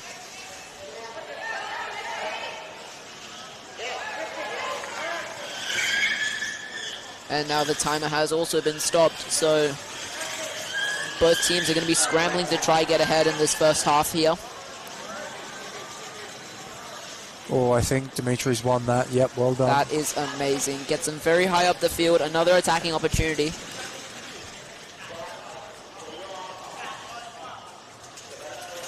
Opting to go for Chris Hastis there. A pass up to Jordan Crane, but unfortunately he's not really there for the ball. Yeah, I think Hastis has just hit that, mishit that a little bit.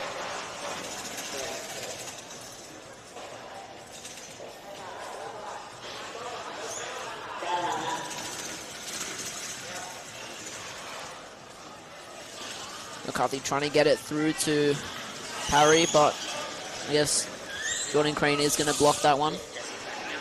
Now it's Hastis. He's got some options. Down to Anelzark. But Parry is chasing that ball. He's not going to let it go. He definitely does not have the opportunity to do that. Yeah, Shannon's really winning the battle here one-on-one in the midfield more often than not.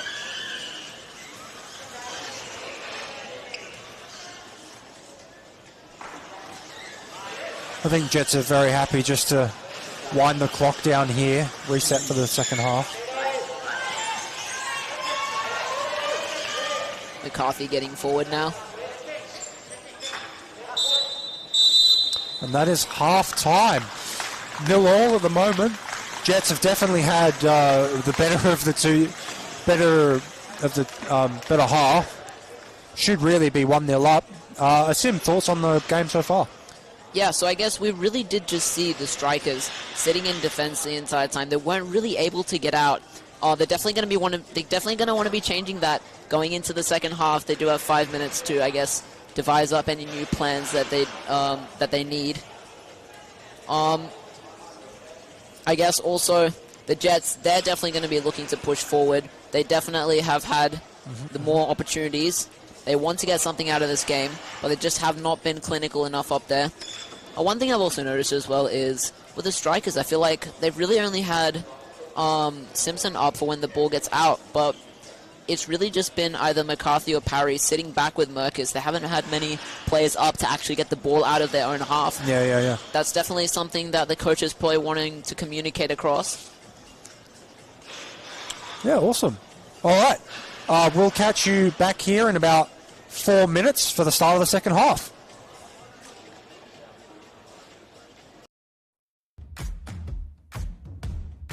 There's very much a lot of drive to try get the best out of yourself and your teammates. I absolutely found the community here. All these guys are very welcoming. It's just wonderful to be part of a team. We strive for the passion in everything we do. Some would say we're over passionate, and we do cause a bit of drama on the sideline when we get that way, but yeah, it's great.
Second half between the Strikers and the Newcastle Jets. Game is currently 0-0. Jets have definitely had the better of the chances so far. I don't think the Strikers have had a shot on target at the moment. I don't believe so, no. Definitely going to be trying to change that in this second half. Yeah, so, well, if you were the strikers at the moment, what would you be looking to do differently to try and generate a bit of pressure in the offensive third?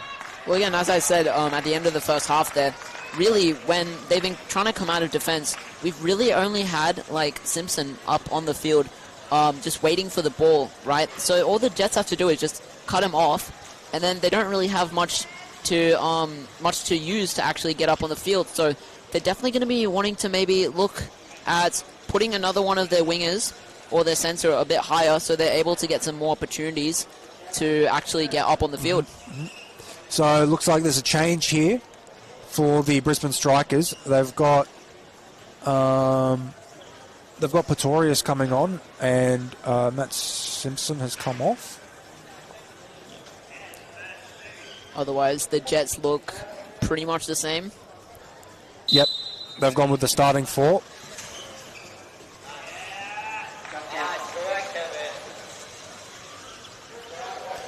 Yeah, I think the Strikers really need to start fast here, try and generate some early pressure. We can already see that happening. Not how you really want to be doing that. That is an unfortunate hit right there. Almost certain that that was not Parry's intent there, but unfortunate hit. Yeah. Well, they're starting to generate some pressure here early with some... Well, definitely we've got Simpson up high. He's rotating now in the box. He's trying to look for a pass. That's a good win there from Dimitri. Just going to run the ball out there. Doesn't need to do anything fancy.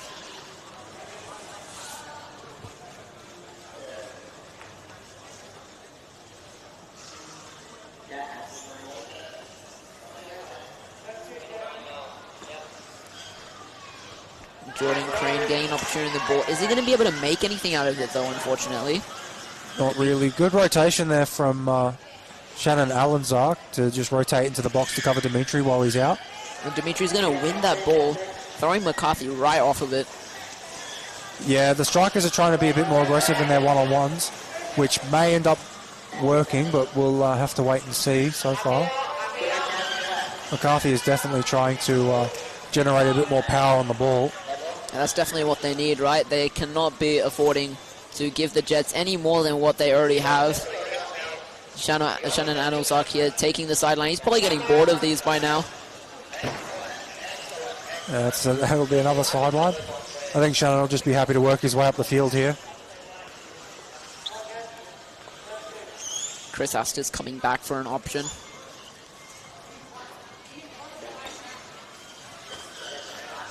Ooh, Simpson finally getting a bit on the ball there. He is going to try and push up. Dimitri Leolue-Davis just getting the ball. Well, that's come off Jack Parry. And that'll be an offensive kick for the Jets.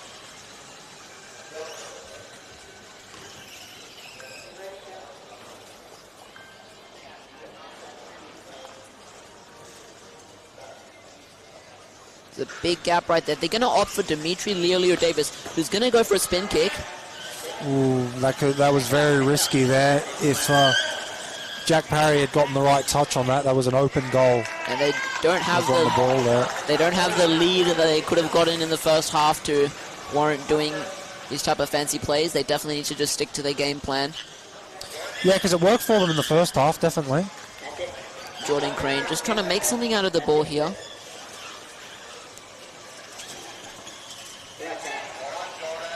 I feel like could have been a bit more there, but it's all right. Jets going to be, I believe that is a Jets ball.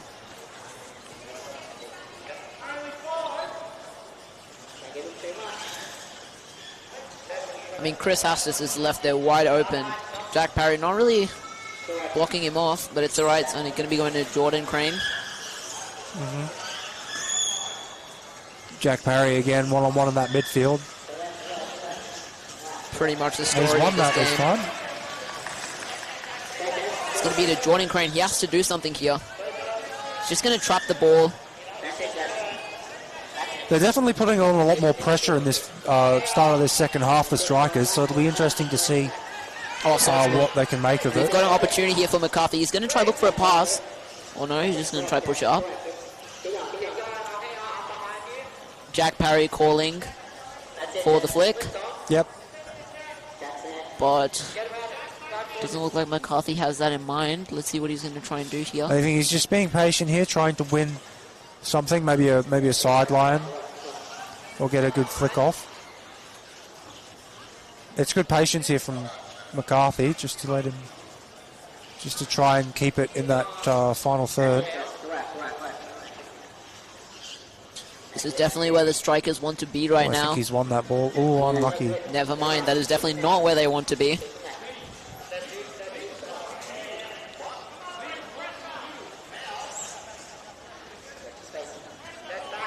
I think it's Haas just calling for Jordan Crane to push up a bit. Might be going for a passing play here. Oh, never mind, Haas is just going to let it roll by. Can't really make much out of that, and I believe it might be Jack Parry going for the hit now.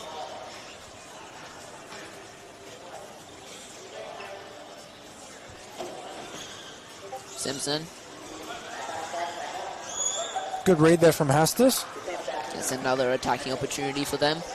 This is probably the most they've been up to Newcastle's half in And this game. they're So definitely it's gonna good. Obviously, the half-time talk has worked. They're generating a lot more pressure now. They're definitely going to want to try and keep it up this end of the field. Oh, and that's their ball again. Another opportunity. The Jets Yeah. are probably feeling the pressure now. Yeah, the Jets haven't really had to defend that much in their own half for the moment. That is So an unlucky hit there from McCarthy. Definitely wanted to get a bit more out of that. Hastis has to be careful. He's really Yeah. close to that box. So that's a 3 in the box, just awaiting itself there. We did see one of those against the Western Sydney Wanderers, but oh, what a hit! What a spin that He's going to do it was. again. He's going to do it again. That was amazing. Dimitri was very lucky there not to put the ball in the back of his own net. That cross there could have gone absolutely anywhere. Dimitri turns 1 degree right there, and it goes in, yeah. It's past the post. He can't do anything about that. He's going to do it again. Is McCarthy going to go for that spin kick? The ball is just a bit off of the corner.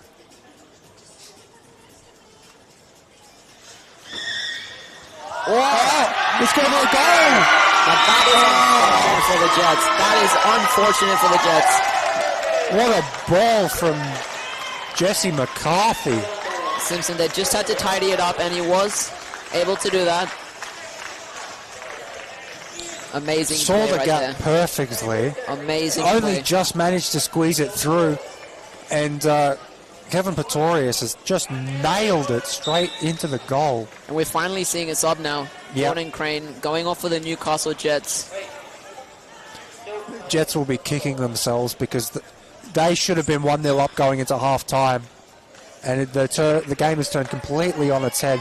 They were dominating so much field position in the first half. And you have to think they're not happy with that at all. No, they definitely will not be. Because they haven't really had to defend that much either. So they'll be really pushing now. Because they don't often find themselves behind in a game. Ooh, nice hit from Chris Hustis. So it'll be really interesting to see if they crack under pressure at the moment. Just got some 1-2s going. Shanahan tried to take the shot. It is blocked by Parry. Where was this earlier in the half? They've definitely fired up now. And sorry, I keep forgetting the player who's come across to Newcastle Jets doesn't usually play with them in the Sydney League. What is his name again? Sorry? The player who doesn't really play with them in the Sydney League. Just here for the... Yes, so he's an... that's a goal. Shot! I mean, you can see that coach there definitely celebrating that goal. Oh, Ecstatic about that one. that'll hurt the strikers. They were doing so well to start this half. Very unfortunate own goal there by Marcus. Yeah, he's just backed into that. Oh.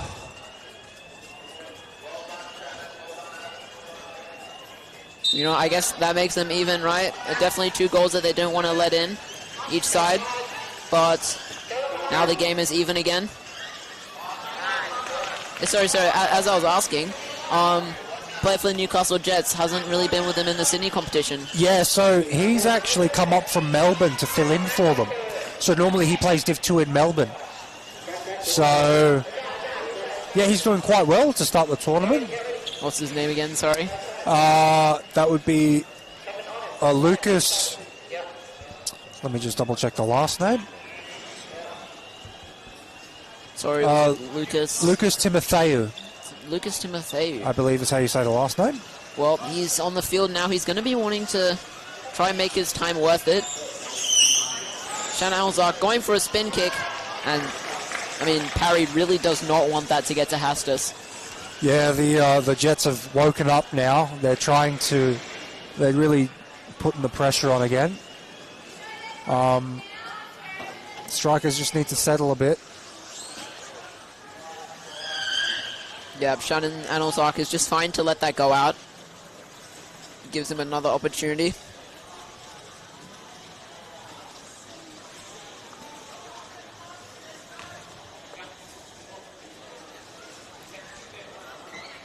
Over to Chris Hastus. He's going to hit it back.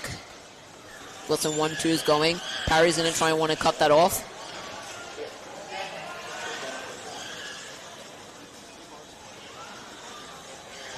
Just blocking off Hastus there. Really doesn't want Hastus to get the ball.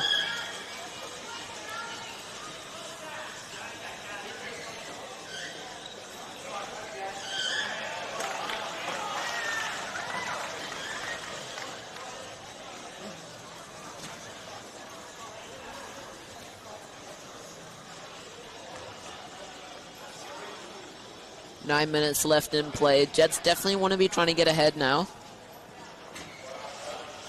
Or another shot from Chris Hastus, just not going to be able to get past McCarthy.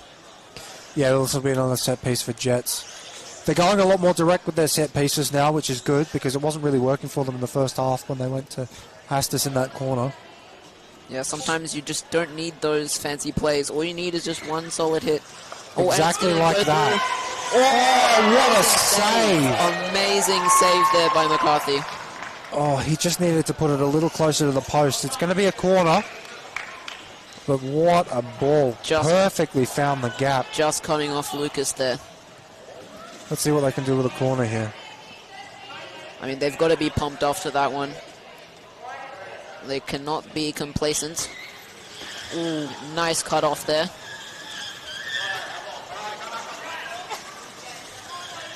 Fortunately, they're not going to be able to make any plays off of that. It is another Jets ball. Yeah, 8 minutes to go in this half. Honestly, I think it's anyone's game at the moment. Both teams are really starting to open up. Both teams going for the win. 100%. But we are, again, starting to see strikers on the back foot. I say that, and then it gets pushed up the field. But that is going to be Dimitri had that covered. Yep, that is going to be a goal kick for Dimitri Leolio-Davis.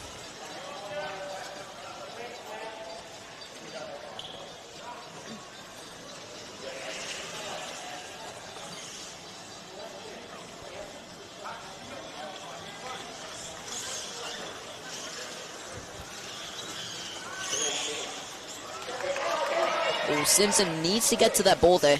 He's going to just be able to get to it. It's a pass back. Chris Hastus is just going to let that one through. Hastus and Jack Parry battling it out. He's won the ball there. That's good on him. They definitely need this attacking opportunity right here. Slow ball over to McCarthy. Simpson's going to pass it back. Is this an opportunity? No, it isn't. An unfortunate hit there.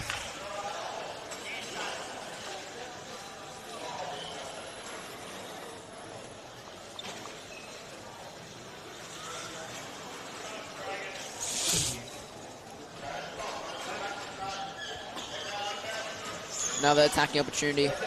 Shannon Alzark trying to cut it off. That's a good read from Jesse McCarthy there.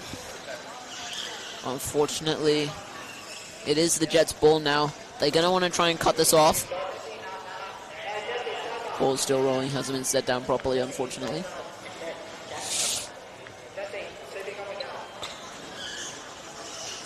Ooh, that's a very awkward touch from Chris Hastus there. Dimitri Leolio-Davis just going to clean that one up. It's going to be Jack Parry on the ball again. Both teams are...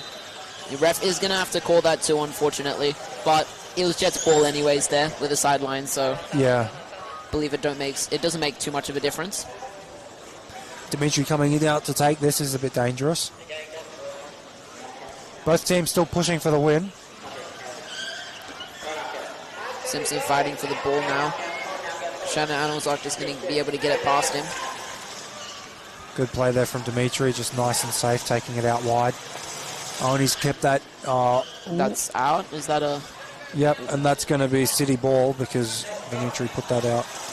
Jesse Head didn't touch it until it was over the line. Striker's taking it very fast, but there's nobody there, unfortunately. Simpson just moving out of the way. You know what? I don't mind that play because it hems them into their own half right in the corner there. Oh, yeah, that is a weird position to be getting out from. I would not like to be there. Oh, and Shannon's just fluffed that on the sideline. Look, I feel like you wouldn't expect that from Shannon, but when you're doing so many sidelines, you're bound to miss one of them. Well, the strikers are really putting the pressure on them. I don't think the Jets are quite used to it. You just got under 5 minutes left. McCarthy's definitely looking for something right now. He's going to spin on it. Dimitri Leo-Davis just going to clean that one up. This is a perfect spot for a sideline right next to that gap. Let's see if he can make the magic happen twice.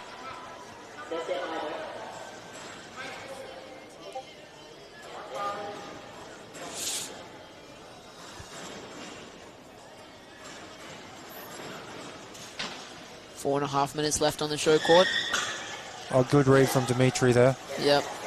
McCarthy was just taking his time there, but he just wasn't able to get anything out of it, unfortunately. Good job from Jack Parry to keep it in. Anelzak's going to have to go up for that one again. I mean, this is just a story of the game here, right? Pretty much. Just, yeah, Parry and Anelzak fighting for the ball in the middle. Anelzak somehow winning the ball like he always does. Oh, that's a very nice pass over to Simpson. Parry's going to get it over to McCarthy again, who's going to hit it across. Simpson's got the ball now. He's going to want to try and make something out of this. Dimitri Leo-Davis doesn't have to do anything fancy. Very well defensively here. He just has to sit there. Yeah, good touch from Dimitri. And they've managed to push it all the way up the field.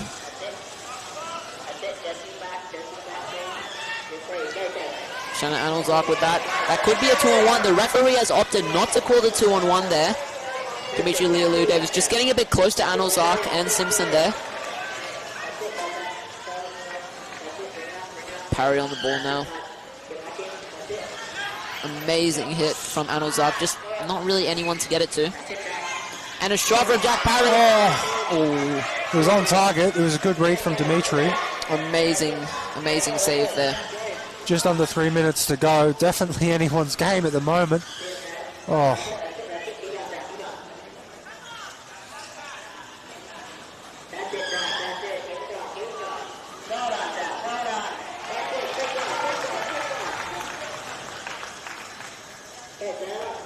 Been really enjoying watching the attacking play from, okay, I say that, but then strikers let the ball out. Yeah. I've really been entertained by the attacking play in the second half. It's definitely been a step up from the first half. Oh, absolutely. Looking to be a bit more scary for the Jets.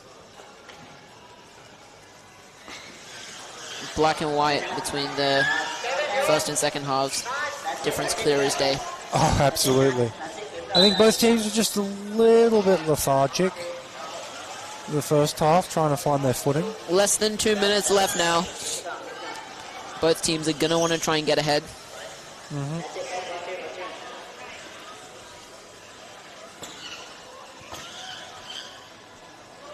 Yeah, Anelzak's just going to let that out. He's perfectly happy to draw the game out here. Yeah. I mean, it looks like Jets are pushing, which is interesting. Oh, true. We don't have Dimitri Leo-Davis sitting back anymore. Yeah. I mean, this just leaves Simpson wide open, right? If you can get the ball to him, that's just a guaranteed goal right there. McCarthy's going to want to try and get to that. Ooh, and that's out.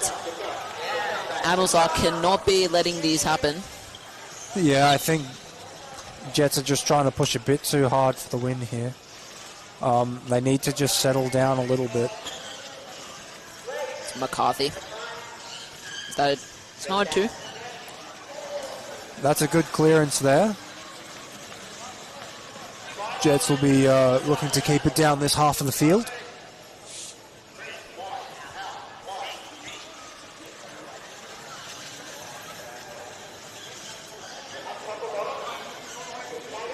I mean, I don't want to be pessimistic here, but if this is how the last 2 minutes of the game are going to look, I don't know if we're going to end up seeing any goals yet. Yeah, I must say I don't think we're going to see a winner from either team at the moment. Still a very entertaining and high-stakes match. Oh, that has to be contact right there. That's Referee. a contact foul. Referee has to blow that one there. Cannot let that one go. But is it too late? Is the main question that the strikers are asking themselves now.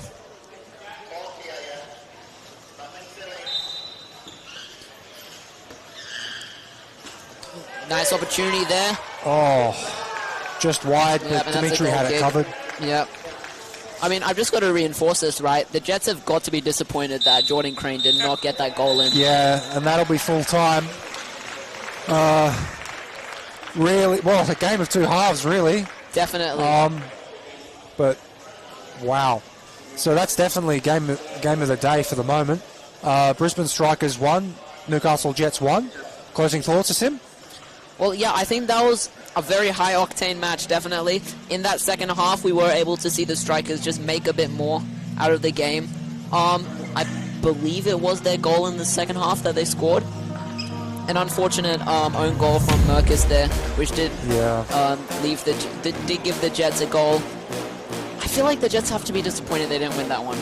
Yeah, they generated a lot of pressure in that first half and just couldn't come away with any goals. I mean, they're their one main opportunity with Crane over there, which is, you know, you kind of have to bring that one up. Yeah. That would have been pivotal for the game. Yeah, it would have been a very different game at half-time, 1-0 up. Yeah. Jets could have just relaxed a bit, played it out. But we will see a very entertaining game between the two teams, ending 1-1. Yes, so I believe for the next two games, so for the Showcourt here, we have the Football St George playing the Western Sydney Wanderers, and then on Court 4, I believe it is Melbourne City playing the Brisbane Lions. So until those matches kick off, we will see you soon.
there's very much a lot of drive to try get the best out of yourself and your teammates. I absolutely found the community here. All these guys are very welcoming. It's just wonderful to be part of a team. We strive for the passion in everything we do. Some would say we're over passionate, and we do cause a bit of drama on the sideline when we get that way, but yeah, it's great.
There's very much a lot of drive to try get the best out of yourself and your teammates.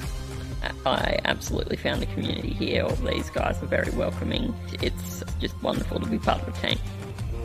We strive for the passion in everything we do. Some would say we're over passionate, and we do cause a bit of drama on the sideline when we get that way. But yeah, it's great.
There's very much a lot of drive to try get the best out of yourself and your teammates.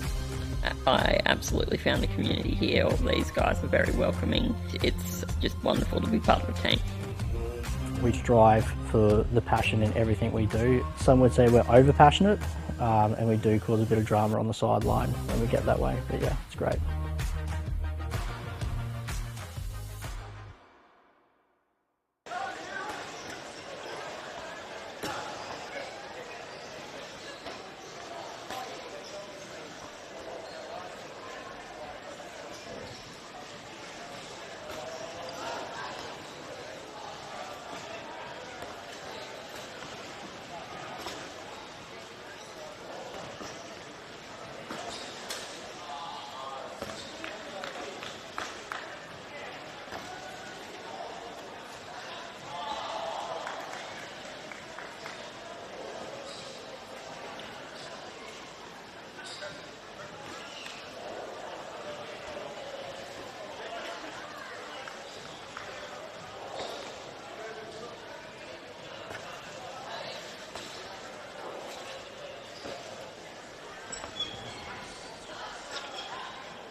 There's very much a lot of drive to try get the best out of yourself and your teammates.